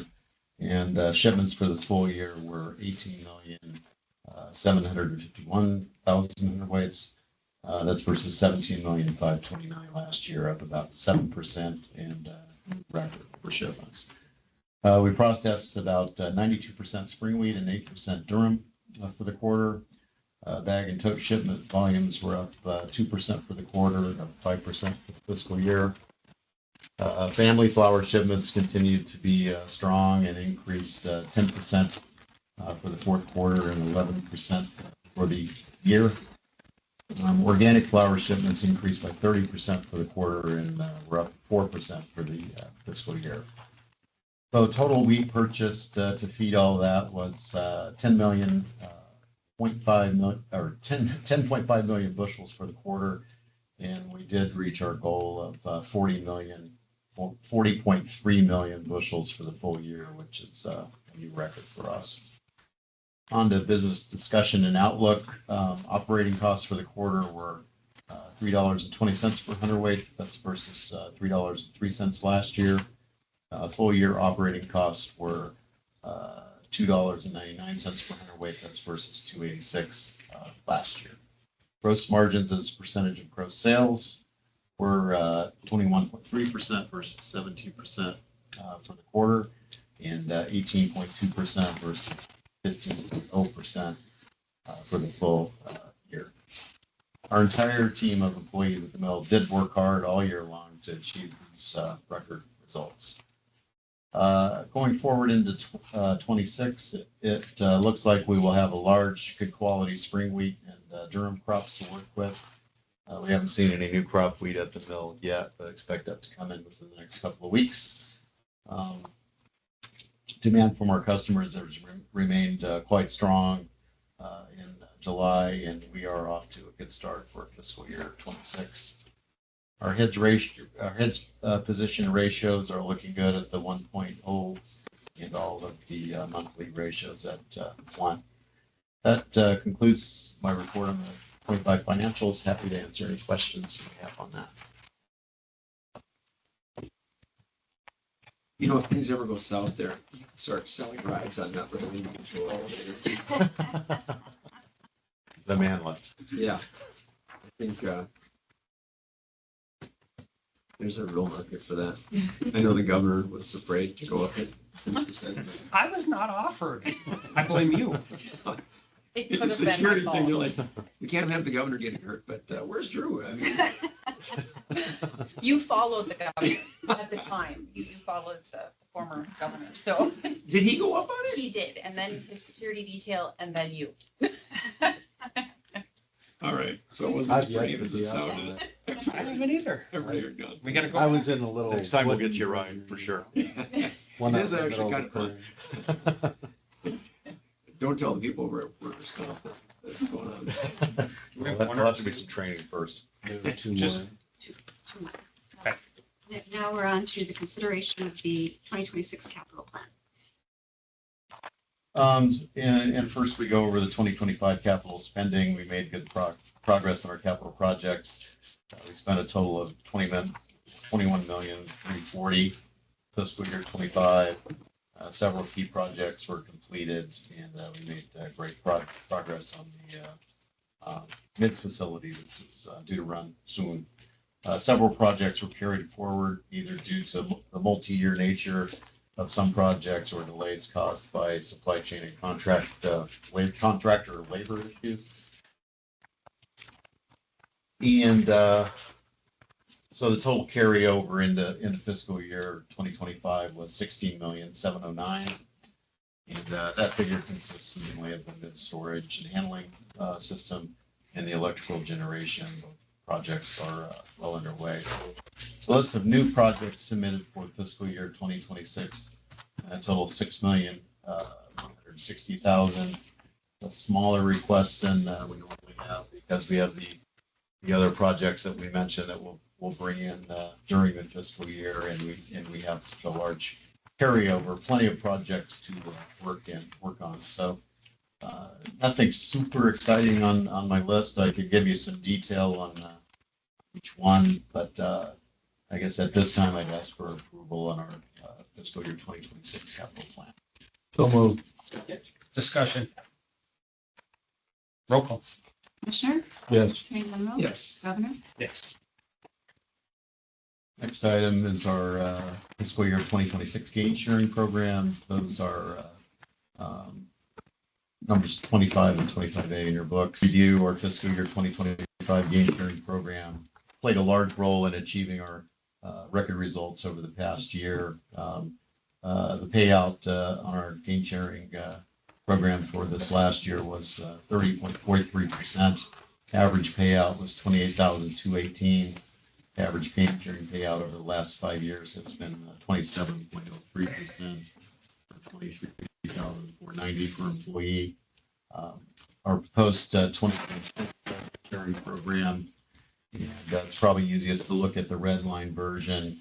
We'll continue to motivate our hourly employees or salary employees to work together as a team. Everyone's on the same program, other than myself. And as was the case last year, to allow for capital spending on projects such as flower packing system and other projects, the plan will not pay out any bonus on the 4 goals if profits do not exceed 5 million, and will not pay out any on the profit portion of the plan if profits do not exceed 10 million. To be eligible for gain sharing, you have to be an employee at the end of the fiscal year, which is June 30th, 2026. We've increased and made tougher the 100 words per man hour goal, increasing that to 43.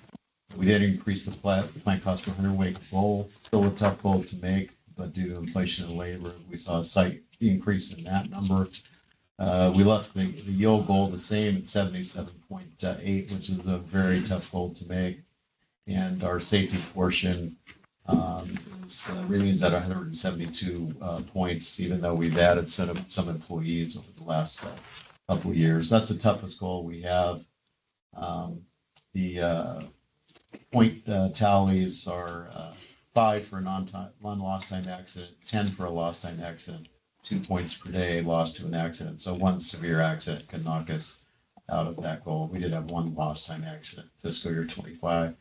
And a change for this year on profits. We proposed that the payout for each employee for the first 10 million in profits will be 0%, and each additional 1 million in profits will result in a 1% payout. This changes to adjust for the capital dollars that have been spent to increase our efficiency and production capacity. And Kathy can run through an example of how those calculations are done if you'd like more detail. Otherwise, I'd ask for your approval of our gain sharing program. Super important to us at this time. One clarification, example 2 shows 11 million in profit has to be made. Does that need to be reflected in gain sharing second part there where it says 10 million before bonus payout? Does it have to say 11 now? No, the plan from last year said it had to be 10 million and that was worth 5%. The plan this year says it has to be 10 million and it's worth 0. And that was just given to calculate like 1% for the 11 million income. Okay. Yeah. All right, with that, I'll move it. Second. Discuss. I didn't hear anything in there about how the oversight board is compensated for all these great incentives. Roll call. Missed that part. I was expecting that motion. How Commissioner? come we don't talk this much when we're ahead of schedule? I had the best day of my life yesterday.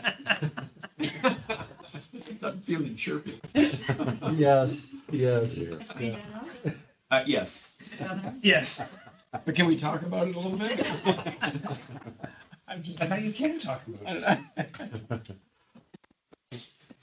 Thank you. guys Appreciate that. very Thank you. much. Thanks- And thanks Thanks for for the tour. everything you do, and thanks for the tour. Thanks, And guys. Yes. I think more people should see it, because I can just tell you, I didn't know what to expect, but it wasn't that. Like, It's very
Yes, so taking up, under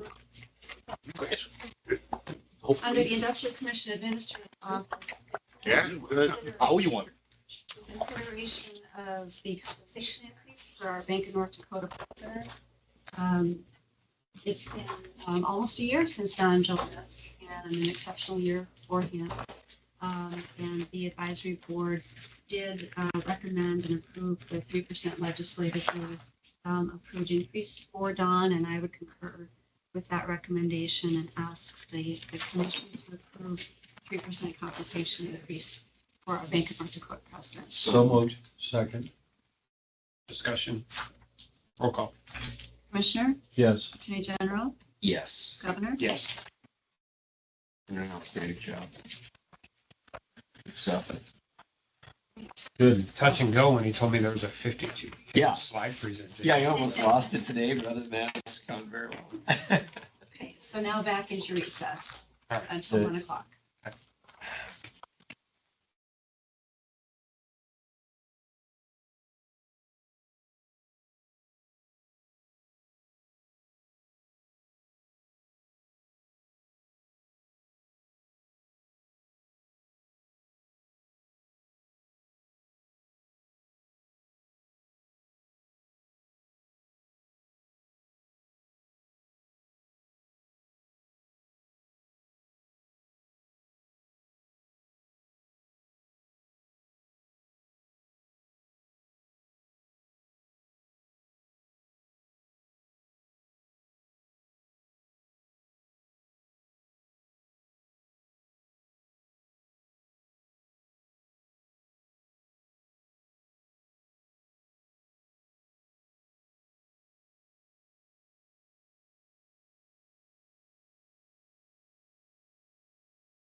We'll call the Industrial Commission back to order at 1:04 PM on Wednesday, July 30th.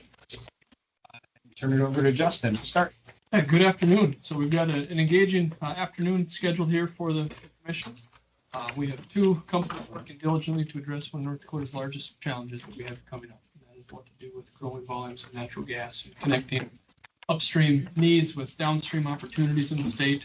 And so what this afternoon is scheduled to look like, we have two companies that responded to the RFI that went out in May. We have Intensity Infrastructure Partners, WBI Energy Transmission. This afternoon, we will get started with the Intensity team. They will have 20 minutes for a public presentation. As part of the RFI response, both companies have information deemed confidential. So there's a 10-minute executive session planned with each of the companies. Wrap up at the end of that with any commission discussion. So as we get rolling here, who we have at the table? We have Joe Griffin, CEO of Intensity Infrastructure Partners, Derek Gibson, and Matthew Griffin as well, Senior VP. It's a little bit of a housekeeping before we do this. As we go in and out of executive session, I know it's not the easiest thing in the world, but stay around here because we're gonna move. We're gonna get in, we're gonna get out, we're gonna respect everybody's time. So as we go in and out, just so everybody's aware, we will try and stay on schedule as quickly as best of our ability. So, okay. Ready, Justin? Yeah. Thank you. We appreciate having the opportunity to present to you all today. I'm going to start on page 2. You guys all have the handout. Just a couple of quick bullet points. The Intensity executive team has been around, has a combined experience of 145 years experience, and we've worked together for approximately 20. Some of the highlights of that have been building Highland Partners, which was owned by Harold Hand and his family back from 2000 to about 2015. Another version of Intensity called Intensity Midstream, which was located in Oklahoma. And then most recently, Sendero Midstream Partners.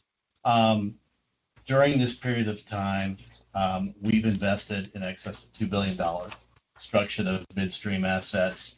It includes FERC-regulated transmission lines, intrastate regulated transmission lines as well. We're very, very confident in raising the capital that should be required to build these projects. We have spent time with Justin, with members of the Bank of North Dakota, explaining what our capital resource strategy is. And we're very confident in our abilities to not only be able to raise the capital for phase 1, but if we were fortunate enough to win on phase 2, we'd certainly be able to do that as well.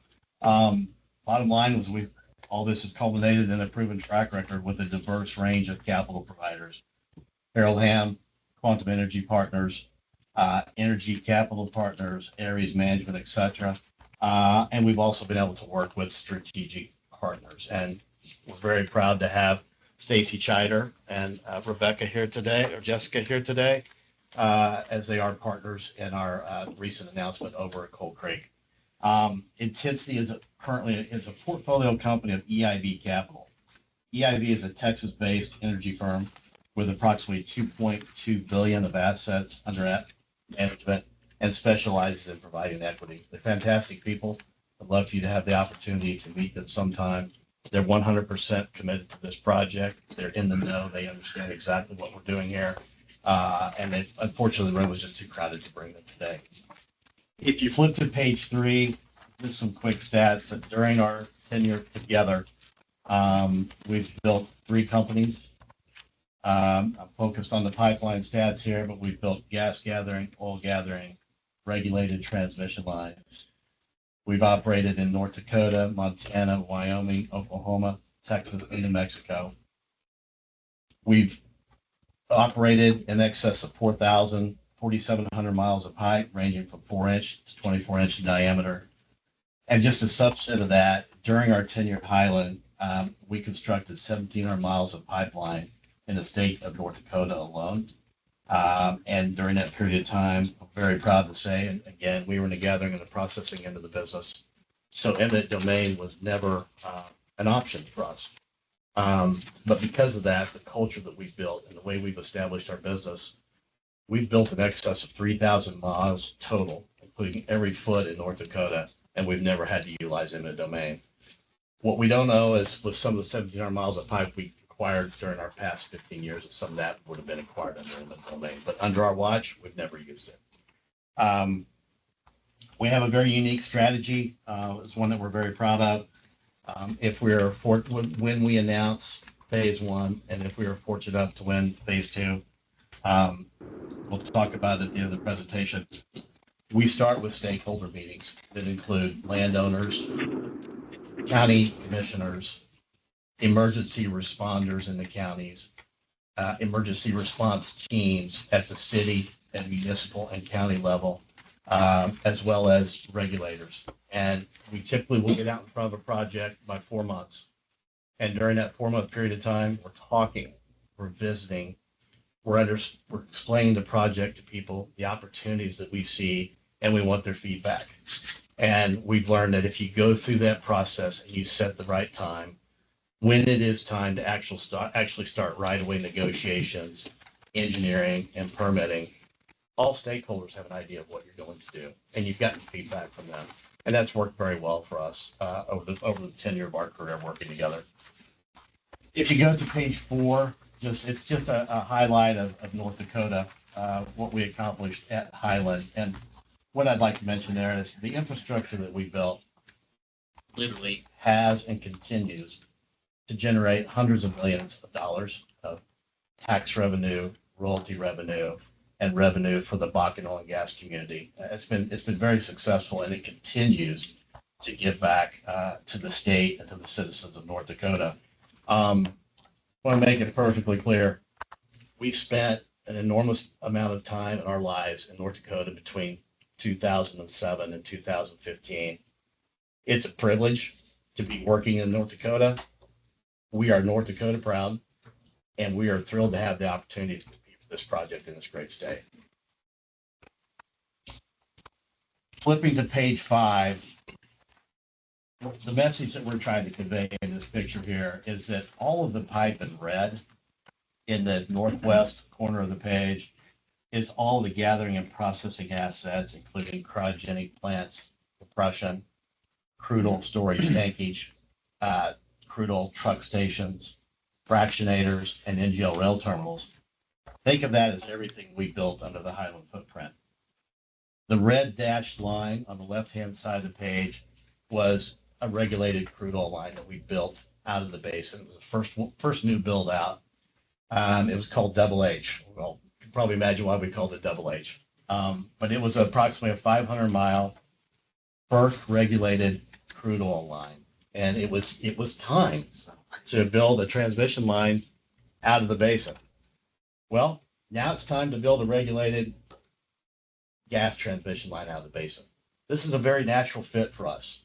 It's coming a couple of years later, but we've done it before, and we're very confident that we can do it again with phase 1 and phase 2 depicted here heading east. Going to page 6, and there's all kinds of different ways that people look at and focus on building projects, and all have very good attributes. Our approach to this project was that the very first mile built is going to be the most important built on the journey over to Castleton and Mapleton. So we looked at this project. We said, in this phase 1 design, there's a lot of opportunity for gas consumption with established power providers that long-term are looking to have natural gas as part of their complement to their existing business and as a platform for growth. And so we said, man, if we can absolutely focus on phase 1, get some volume signed up that can significantly impact residue takeaway quickly, very quickly, at lower rates, there's not as much pipe to build, that will raise realized pricing for tax revenue, that will take the lid off and allow drilling to continue and grow. Let's take care of that. Let's take care of that and leverage those economies as we move over to the eastern part of the state. So that was our approach. The other aspect of our approach was, this is the North Dakota pipeline. Again, we love working in the state of North Dakota. We are going to stay out of the Washington bureaucracy and do this as an intra-state line that under blanket certificates with FERC could also offer service into Alliance, back into WBI, and ultimately to Viking. Our preference is to work with the NDIC. Our preference is to work with the North Dakota Public Service Commission and strategize with them on the best way to execute and build this plan. So that was the way we approached it. The other thing that was important for us was to come in as a common carrier. What we want to do is make sure that that there is access to other people down the road for gas supply who aren't ready to make investment decisions on the timeline that we're looking at right now. That's very important to us. We didn't want to be a contract carrier. We wanted to make sure that there were people that could access this line down the road. So we designed it as a common carrier strategy. Our theory was sign people in phase one, get momentum there, launch into phase two, sign people into phase two, and just see where the dust settles. See where you're at the end of the day. So that has been our approach. Our game plan would be to complete phase one by July 1st, 2029, and phase two by January 1st, 2030. We could certainly pull phase two to the left at the end of 2029 as well, if we get the interest. Our first open season for phase one was launched in early February and closed in the third week of March. On that open season, we had almost 1.8 BCF a day of interest, demand pull, in addition to tremendous support from the upstream community as well as the midstream gas plant operators. We were excited. That was some tremendous momentum. So we began to negotiate, and the next page shows you what phase one evolved to after the results of the open season. We had hoped we could build a 42-inch line. We did not get the demand pull to justify that, but at the end of the day, it's a 36-inch mile line. Phase one is 136 miles. It has 1.1 BCF a day of capacity with no compression or moving parts on the pipeline. We're going to directly connect to 6 midstream gas processing plants with over 1 BCF a day of what gas, serving 1 BCF a day of what gas produced in the Bakken.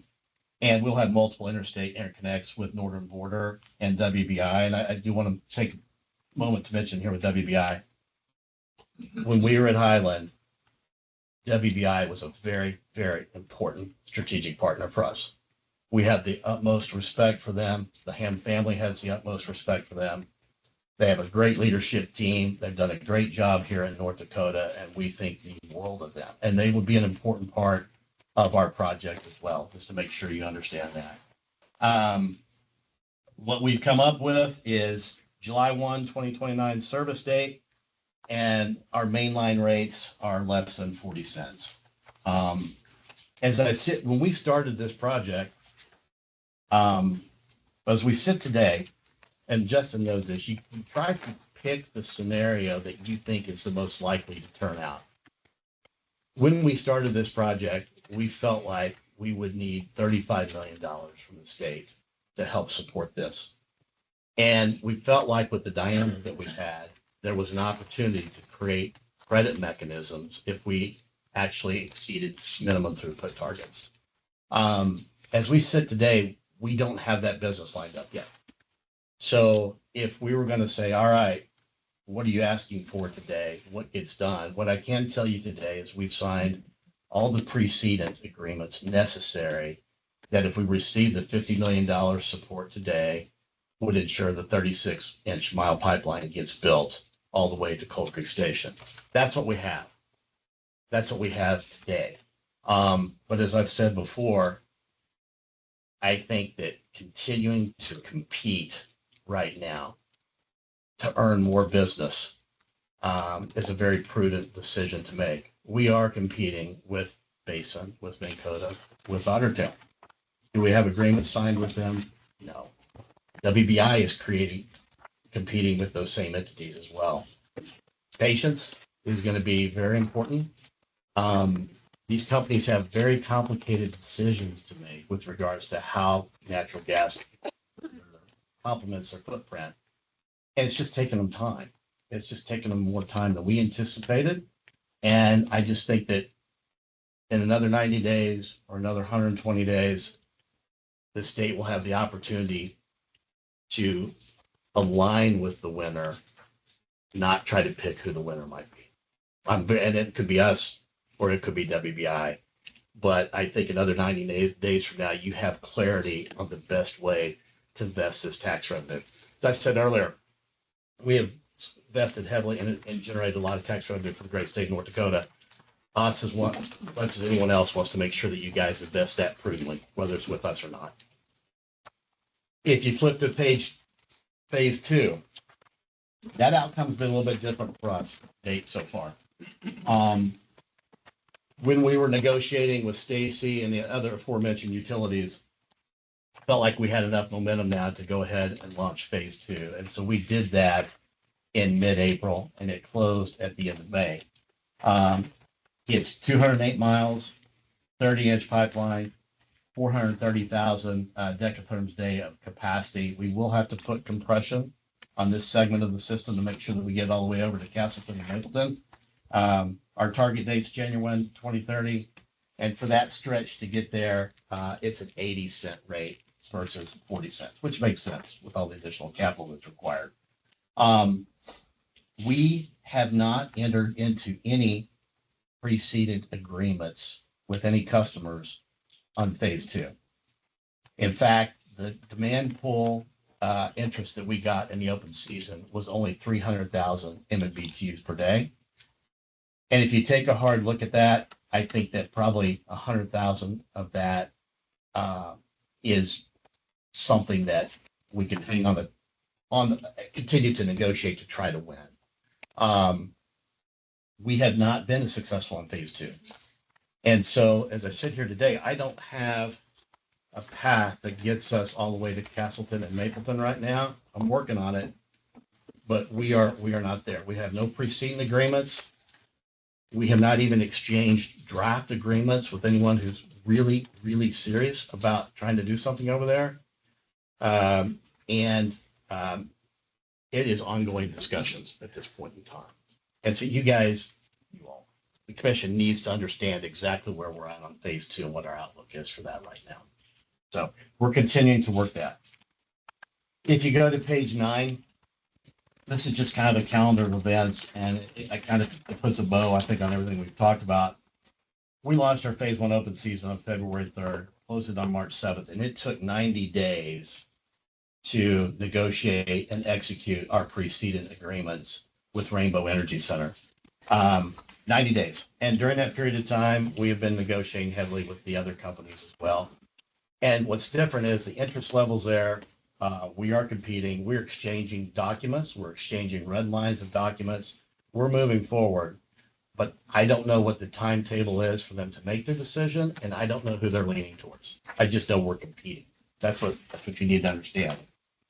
Phase 2, we opened up on April 17th, ran through May 23rd. If you look at the same 90-day time frame, we should be close. We should be redlining and getting really, really in the weeds on trying to execute preceding agreements. If you look at the same 90-day table, that 90-day anniversary would be August 23rd. And I can just tell you we're not close. We're not there. There is not the momentum. We are exploring to open up another phase 2 open season based on the feedback and the discussions and dialogue that we've had. I don't know if we'll do that or not, but we're really pushing to execute more phase 1 agreements, work as hard as we can to execute phase 2 preceding agreements, and do our final announcement at the end of the year. That's the timeline that we're on at this point. Sticking to that timeline, what you'll see is we'll open up in the first quarter of 2026, right after the holidays, and we'll begin the stakeholder meetings that we talked about, and we will run that through the spring. And by the time we hit midsummer, then we will be working hard on permitting, finalizing front-end engineering designs, and actually acquiring right-of-way. We have an 18-month period of time built into that. And then should be done with all those activities by the end of 12/31/27, and then kick off construction in 1/1/28 and make sure that we're ready to go at a minimum at Cold Creek by July 1st of 2029. So there is time. There's time to do this in a manner that's very orderly, that everybody has a chance to understand the project and weigh in with their concerns and establish not only strategic alliances with all constituents that will be involved and impacted by the project. That's all I have. I'm just not used to sitting around this table and having energy companies asking government to slow down. I don't think slow down is the right thing, but patience. I think patience will be virtuous. We're going into exec. Yeah.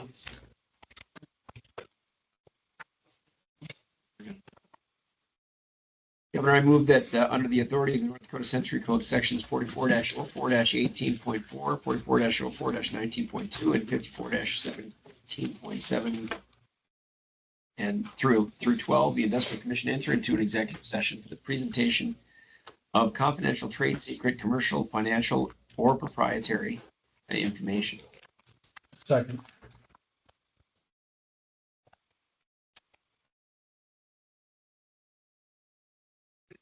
Attorney General, Yes. Governor, Yes. Commissioner, Yes. Motion passes. The commission is meeting in an executive session pursuant to NBCC 4404-18.4 and 19.2 and 54-17.7-12 for the presentation and discussion of confidential information. Only commission members, their staff, commission staff, the pipeline authority executive director, the DMR executive director, representatives of the presenting company, and parties invited by the presenting company will participate in this executive session. Any formal action taken by the commission will occur after it reconvenes in open session. I remind commission members that those present in the executive session that the discussion must be limited to the announced purposes. The executive session is anticipated to last 10 minutes and will begin at 1:26 p.m.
Where's the remote for the slides?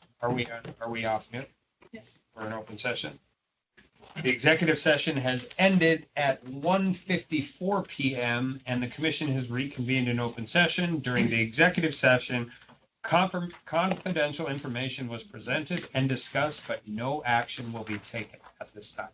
So we are now turning over in open session to WBI for their presentation. Do you want to start or are they ready to go? I can quick do an introduction. So at the table from WBI Energy, we have Rob Johnson, President, Nicole Cavisto, President CEO of MDU Resources, and Mark Anderson, VP of Business Development and Marketing.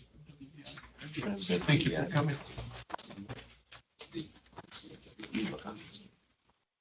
Absolutely. Are we ready to? Yeah. Kick it off? Okay. So thank you for having us. Certainly a privilege to be here today. We fundamentally believe this is just a great opportunity for the state of North Dakota, of course. But in addition to that, we believe now is the time. As we've evaluated this project over many years, we really see the stars aligning right now with producer push and the need to increase production out of the Bakken as well as demand pull. And that demand pull is being driven by industrial load, of course, but also increased electric demand. Notably, some of that through data center load opportunities as well. So all of which, if done right, I really believe fundamentally benefits the state of North Dakota, its citizens, and those around the table here, whether that's through economic development as well as increased tax revenue, to name just a few. So why MDU Resources? We have a deep, rich history along with WBI. We've been operating for 100 years, just over 100 years. And I believe we are the right company. As a corporation, not only are we working with customers to evaluate their needs, but we at our utility are serving a customer ourselves at Ellendale, North Dakota in terms of data center load. Before I turn it over to Rob, I thought it would be helpful from my seat for you to hear why I believe WBI is well positioned here. And of course, I'm going to start with the people. Goes without saying, 100 years of operations, this is what we do. Those that came before us and the 350 people we have working for us today at WBI know what they're doing. They know how to operate pipelines. FERC regulated. That's been discussed earlier today. We believe that our customers are looking for a FERC regulated pipeline here, and Rob will talk about those benefits. And then lastly, I would say the interconnection to multiple pipelines as well as storage. This is something our customers are asking about, and we provide that benefit. So with that, those are my top 3 reasons. I'm going to turn over to Rob to get into more detail. So Rob, go ahead. Rob, before you start, so this slide deck is in their binder? Correct. It is in their main. In your main binder, not in the smaller binder. So thanks. Okay. Thanks, Nicole. Thanks, Justin. It's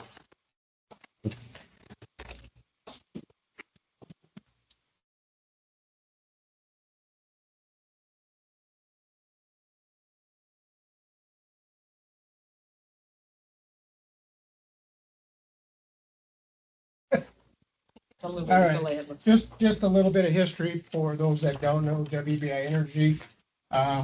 We operate in the 5 states. We currently operate 3,800 miles of interstate pipeline. We provide both transportation service and a storage service. We have interconnects with 14 different locations with multiple pipelines throughout North Dakota, Montana, and Wyoming, as well as into Minnesota. Large storage facility, 193 BCF, with the 2 of them combined, a working gas capacity, so significant storage service. As Nicole mentioned, we have 350 employees, and we're FERC regulated. And to put a little finer point on FERC regulated, we provide a service, and that's it. We don't take title to natural gas. We provide a transportation service and a storage service.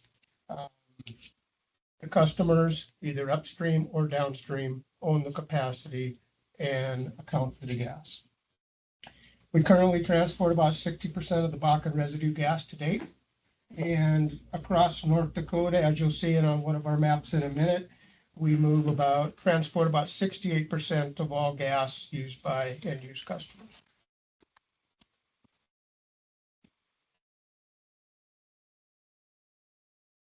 So this map shows our project as initially designed. You can see on the left, we will have a direct interconnect with storage. The The blue lines up there is WBI's existing pipeline in the state of North Dakota. The red line is what we're proposing as part of the Bakken East pipeline. I've indicated two areas of interest on this map, both west interest and east interest. Through our open season, we saw a lot of interest in the east. Joe alluded to that somewhat in his presentation. Of late, especially in the last 3 weeks, we've seen incremental interest in the west portion of our system as well.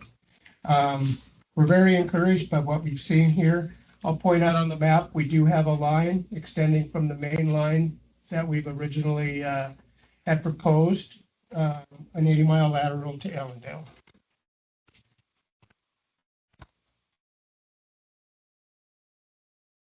So what we view as key advantages, Nicole mentioned 100 years in the business, 350 people working in and around North Dakota in the four-state area. This is what we do.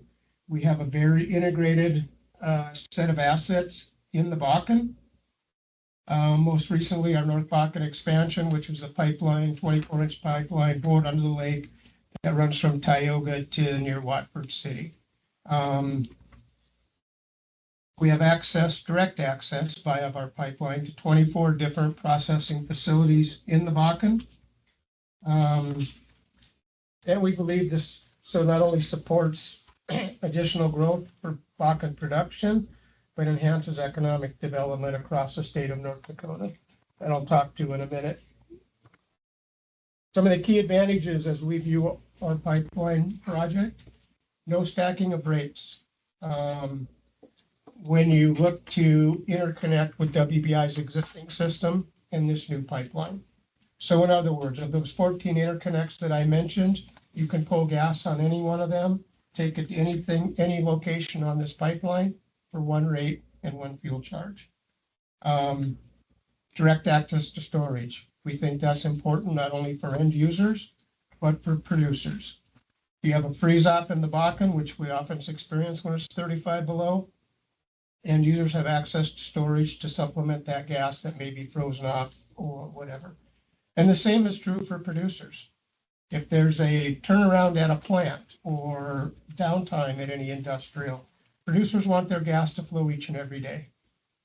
So not only do they have access to storage to take that gas somewhere, not have to go to flare, but they all have opportunity to take it to another interconnecting pipeline. Enhanced security and reliability. I have a map coming up. We'll talk more about this, but we already serve a significant portion of the state needs from natural gas consumption in North Dakota. This adds additional security, reliability, and growth potential, not just with this project, but on our existing system in the east. Service to additional North Dakota communities. Part of our open season includes that.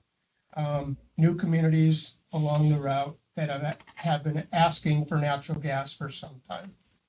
FERC regulated, transparent, non-discriminatory, open access. The processes are in place. They're a reason when you move as much gas as WBI does in the state, that you're regulated, right? We're a monopoly. FERC controls that, what we can charge, et cetera.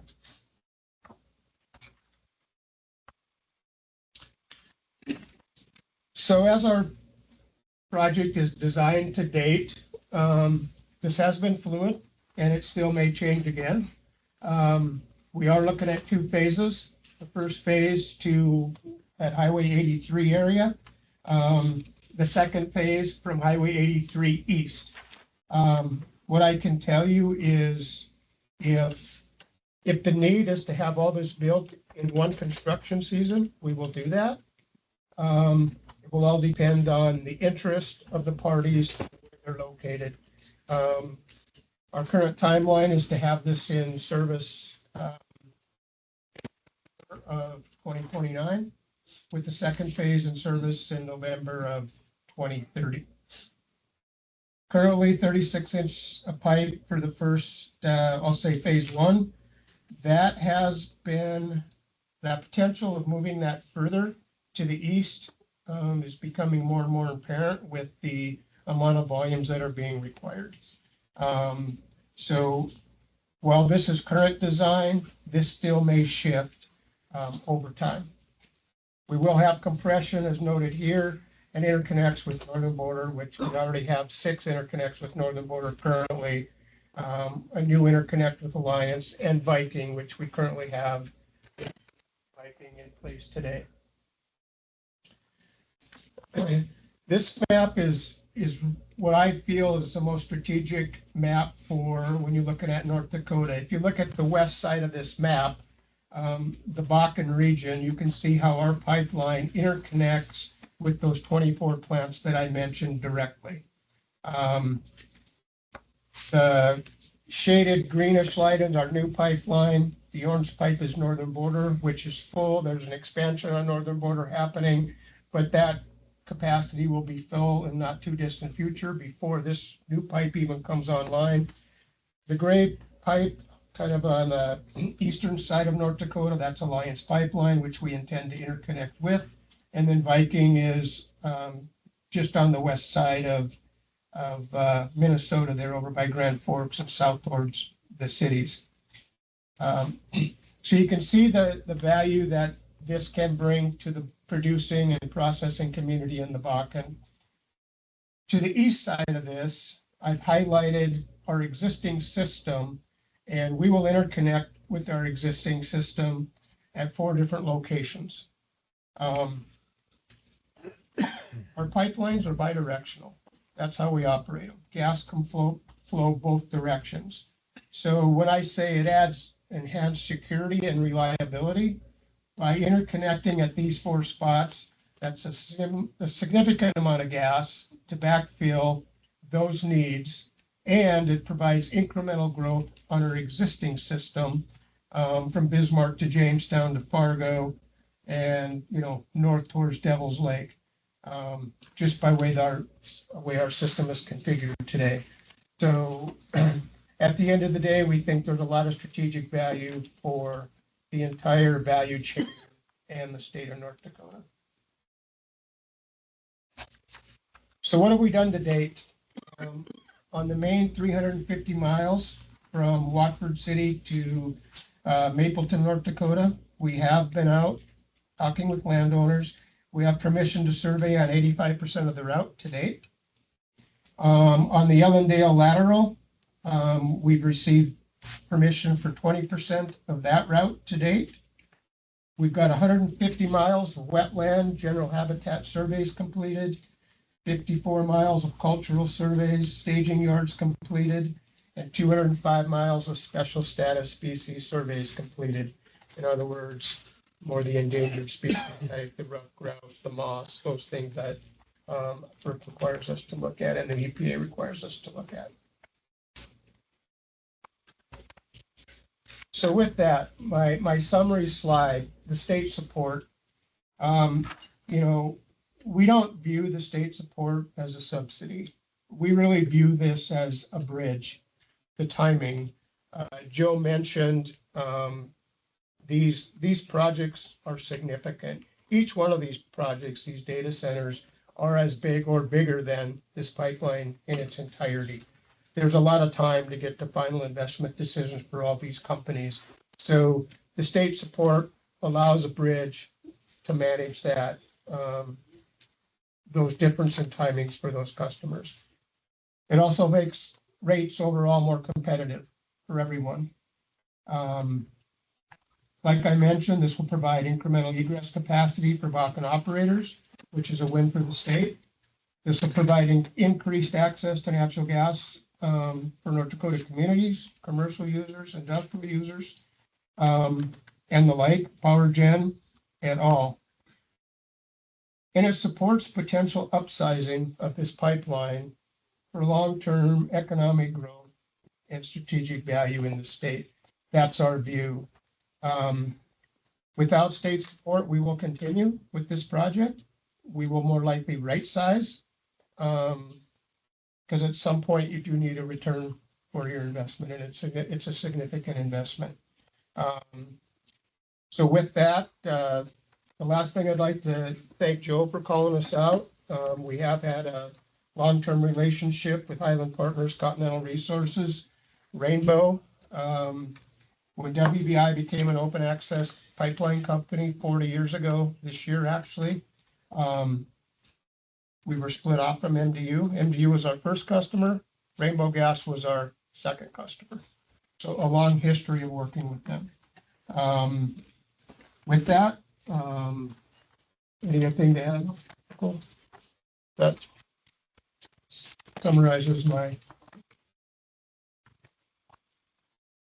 Bye, everyone. Not everyone. Thank you. Governor, sure you have. Me too. Hey, JC, good to see you. I move that, under the authority of the North Dakota Century Code sections 44-04-18.4, 44-04-19.2, and 54-17.7 through 12, the Industrial Commission enter into an executive session for the presentation of confidential trade secret, commercial, financial, or proprietary information. Second. Roll call. Attorney General, Yes. Commissioner, Yes. Governor, Yes. The commission is meeting in executive session pursuant to NDCC 4404-18.4 and 19.2 and 54-17.7-12 for the presentation and discussion of confidential information. Only commission members, their staff, commission staff, the Pipeline Authority Executive Director, the DMR Executive Director, representatives of the presenting company, and parties invited by the presenting company will participate in the executive session. Any formal action taken by the commission will occur after it reconvenes in open session. I remind the commission members and those present in the executive session that the discussion must be limited to the announced purposes. The executive session is expected to last approximately 10 minutes and will begin at 2:12 p.m.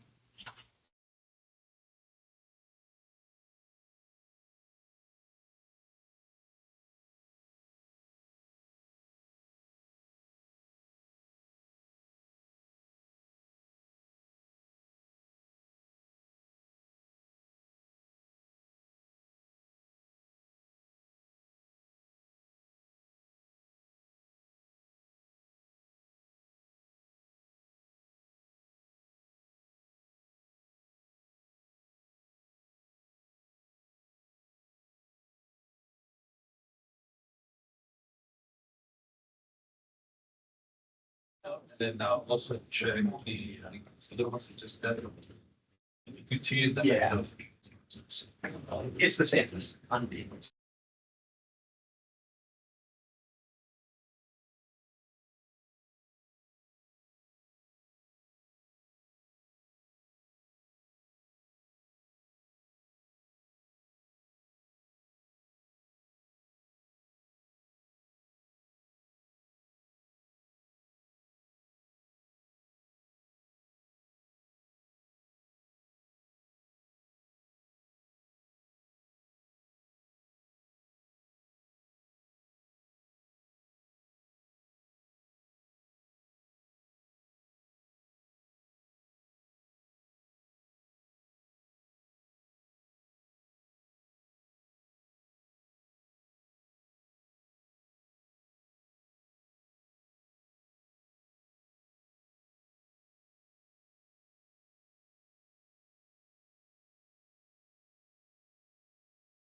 Yeah.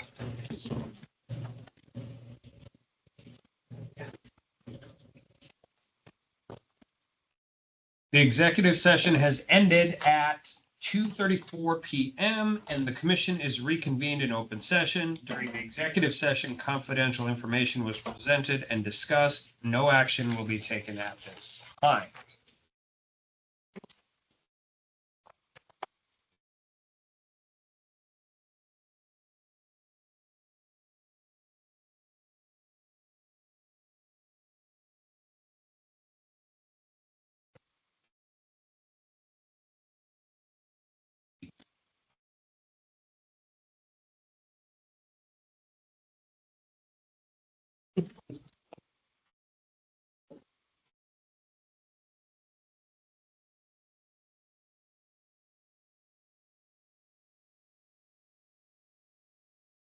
Have anything for open?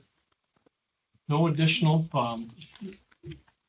just again, thank you to the companies for coming in. The material, the information has been incredibly helpful. The efforts your companies have made, the value they bring to the state of North Dakota. Thank you. Looking forward to next steps and discussion from the commission at this point. Yeah, and I can appreciate all the sensitivity around eminent domain, but I'll tell you, this has been blown way out of proportion because of a CO2 pipeline. We struggle now to even talk about putting infrastructure in place that supports the public.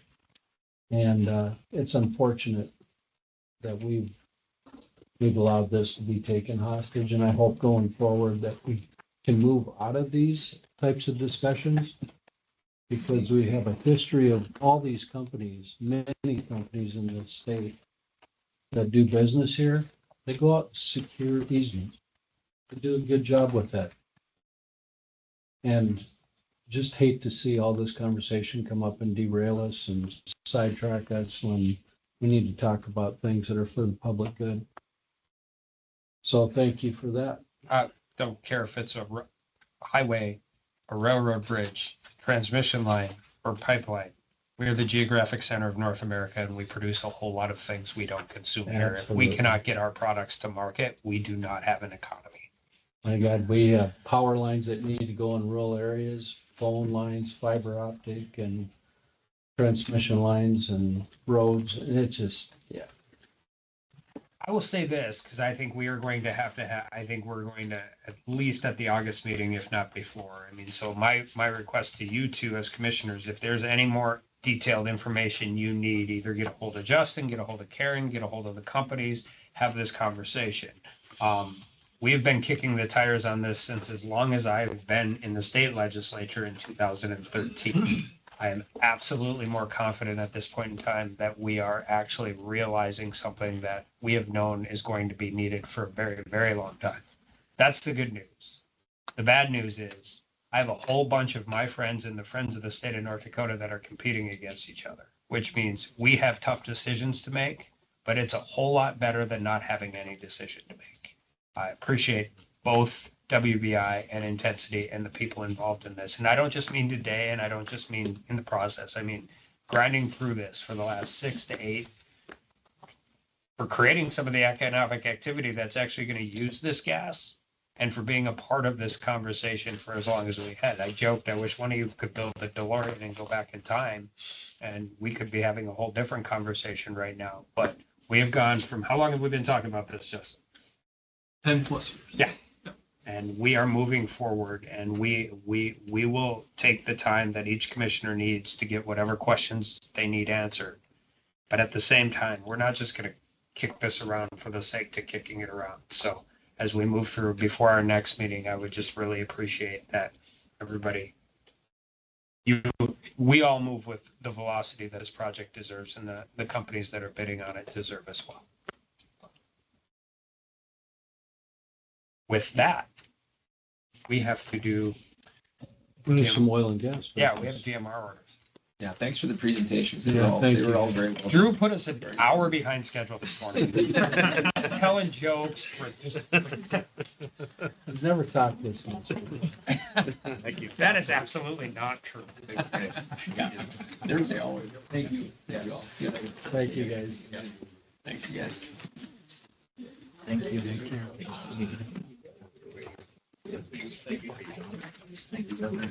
later. Thank you. Thank you. And then just hang it up on there. Yes.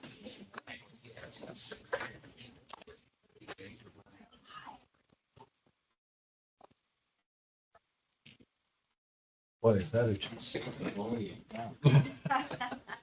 No, you're not. Get beat up.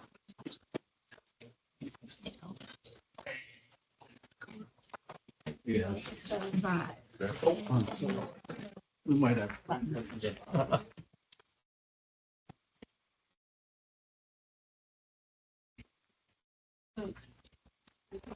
Go through all three of them, or do you want to just do the two? What's the hard stuff? Okay. Go through two orders that we think will go a little quicker. And if we don't get, if we don't have the time, we'll go ahead and move our middle order to next month. But this first order is case 31675 between Coda Resources Operating for an order amending the field rules for the Riding Rock Bakken Pool to create and establish an overlapping 1920. Authorized the drilling of a total not to exceed 5 horizontal wells on a spacing. The discussion is Phoenix Operating opposed the application, proposing a stand-up 2560. So recent history, you guys have signed orders similar to this, where an operator came in and at the top of a 1920 3-mile stand-up. In this case, it's these three sections that you can see. It's 19, 30, 31. We get to my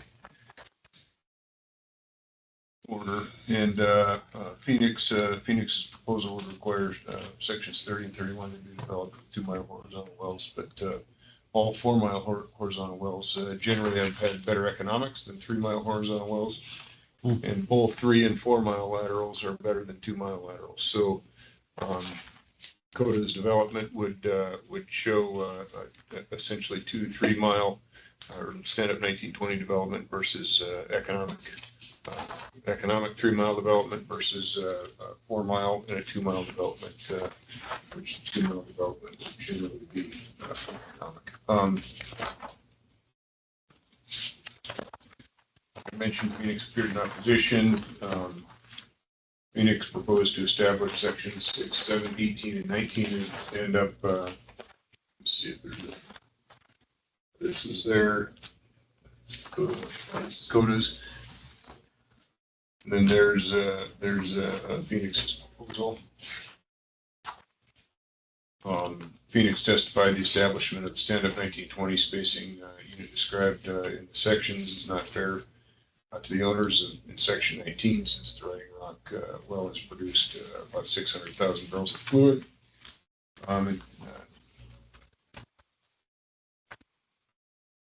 Testified believes that the commission has been unfair to the owners in a similar situation to section 19, established a 1,920 acre spacing unit that overlap.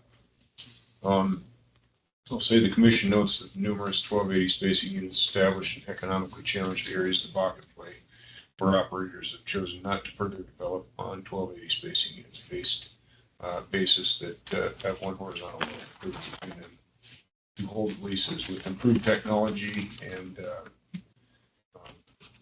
oftentimes necessary economics of the 3 and 4 mile laterals versus the 2-mile wells. It is and has been inevitable that the larger 1280 spacing units overlap previously developed spacing units. Essentially, we don't want to strand any lands, and both Coda and Phoenix agreed that 3-mile horizontal well economics are superior than the 2-mile. 4-mile well economics are superior to 3. Coda testified that a 3-mile horizontal well will recover 538,000 barrels of oil, an internal rate of return of 45%, while 2-mile horizontals will recover 358,000 with a 20% rate of return, and that's a challenge in today's environment. Phoenix testified that a 4-mile well will recover 780,000 barrels of oil with an IRR of 46%, and a 3-mile horizontal well will recover 630,000 barrels of oil with an IRR of 35%. As noted, CODA would not drill a 2-mile horizontal well in the area since the economics do not meet the threshold. I think it's important to note CODA argues that Phoenix stand-up 2560 spacing unit is approved and results in sections 30 and 31 being developed on 2-mile horizontal wells. I think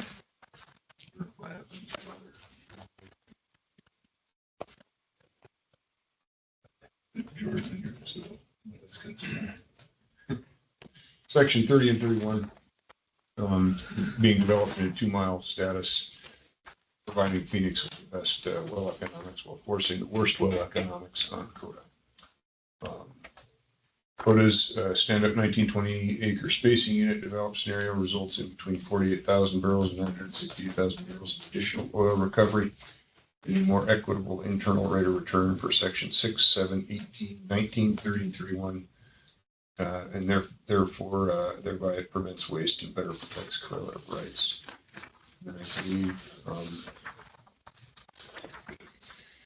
we are asking that the CODA application be approved in this case, or approve an order that grants CODA its stand-up 1920 acre spacing unit, thereby denying Phoenix's opposition and alternate development plan. So move. Second. Discussion. Roll call. Commissioner? Yes. Attorney General? Yes. Governor? Yes. Okay, we'll skip the next case and come back to it at a time, but Ashley Field is well versed in the Spotted Hawk case. This is a unique case. There'll be another follow-up to this. Mark is on PTO right now, but Ashley has been involved in this case from the beginning. He's our UIC manager, treating plant manager. So she's well versed in Spotted Hawk, and we'll let her go through that particular Sure. order. The hearing for case number 29868 was in February of 2023. This slide just shows the lands that were involved in that. Order number 32477 was signed by the commission on March 28th of 2023, approving the application filed by Spotted Hawk, establishing the laydown 3520 acre spacing unit for development of 8 horizontal wells. And that is, the outline there is the 3520 acre spacing unit.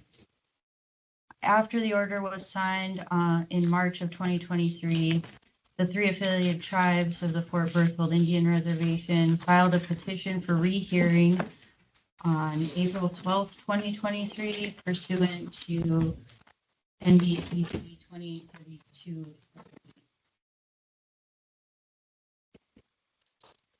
The tribe's request for rehearing was granted, and the rehearing was scheduled on June 29th of 2023.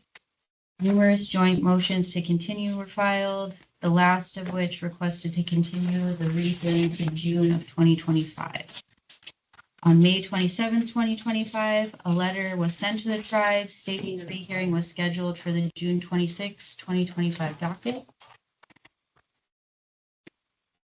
And the rehearing on June 26, 2025 was for the tribe to present testimony and evidence pursuant to its petition for rehearing. The tribe failed to appear at the rehearing or otherwise present testimony and evidence. So we're requesting you sign this order, which affirms order number 32477, which was the previously signed order. They didn't follow up in any way after requesting it and then not. They filed several joint motions to continue. Spotted Hawk later requested dismissal of the rehearing, which we did not grant. The tribe did file another letter in response to that request for dismissal, again, just opposing the initial case. We scheduled.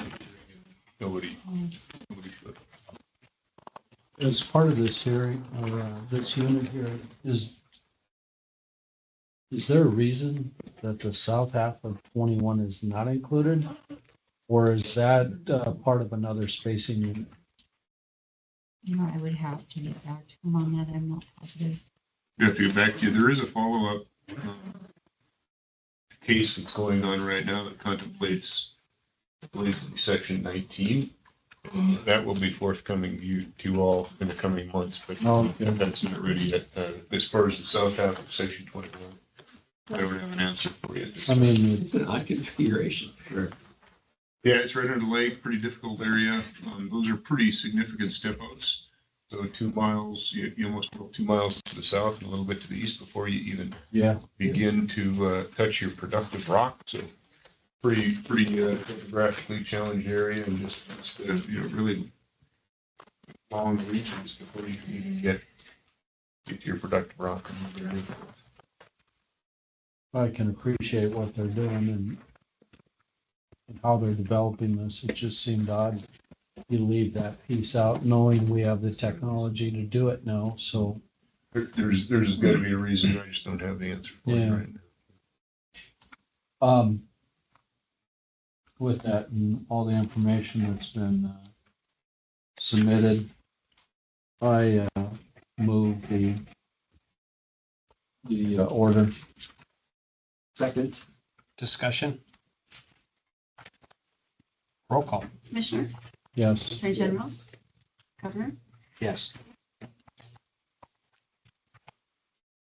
The other one is an amendment, right? To an existing.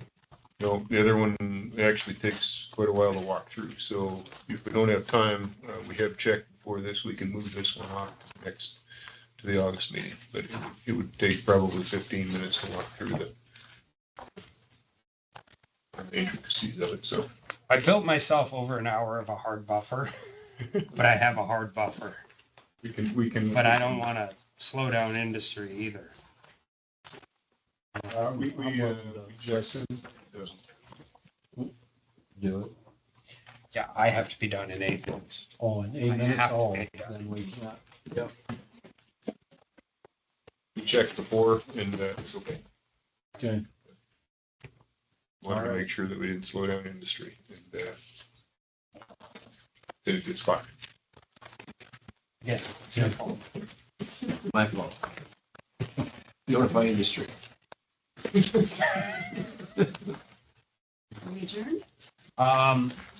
Yes, we are adjourned. Thank you, guys. I know this was a long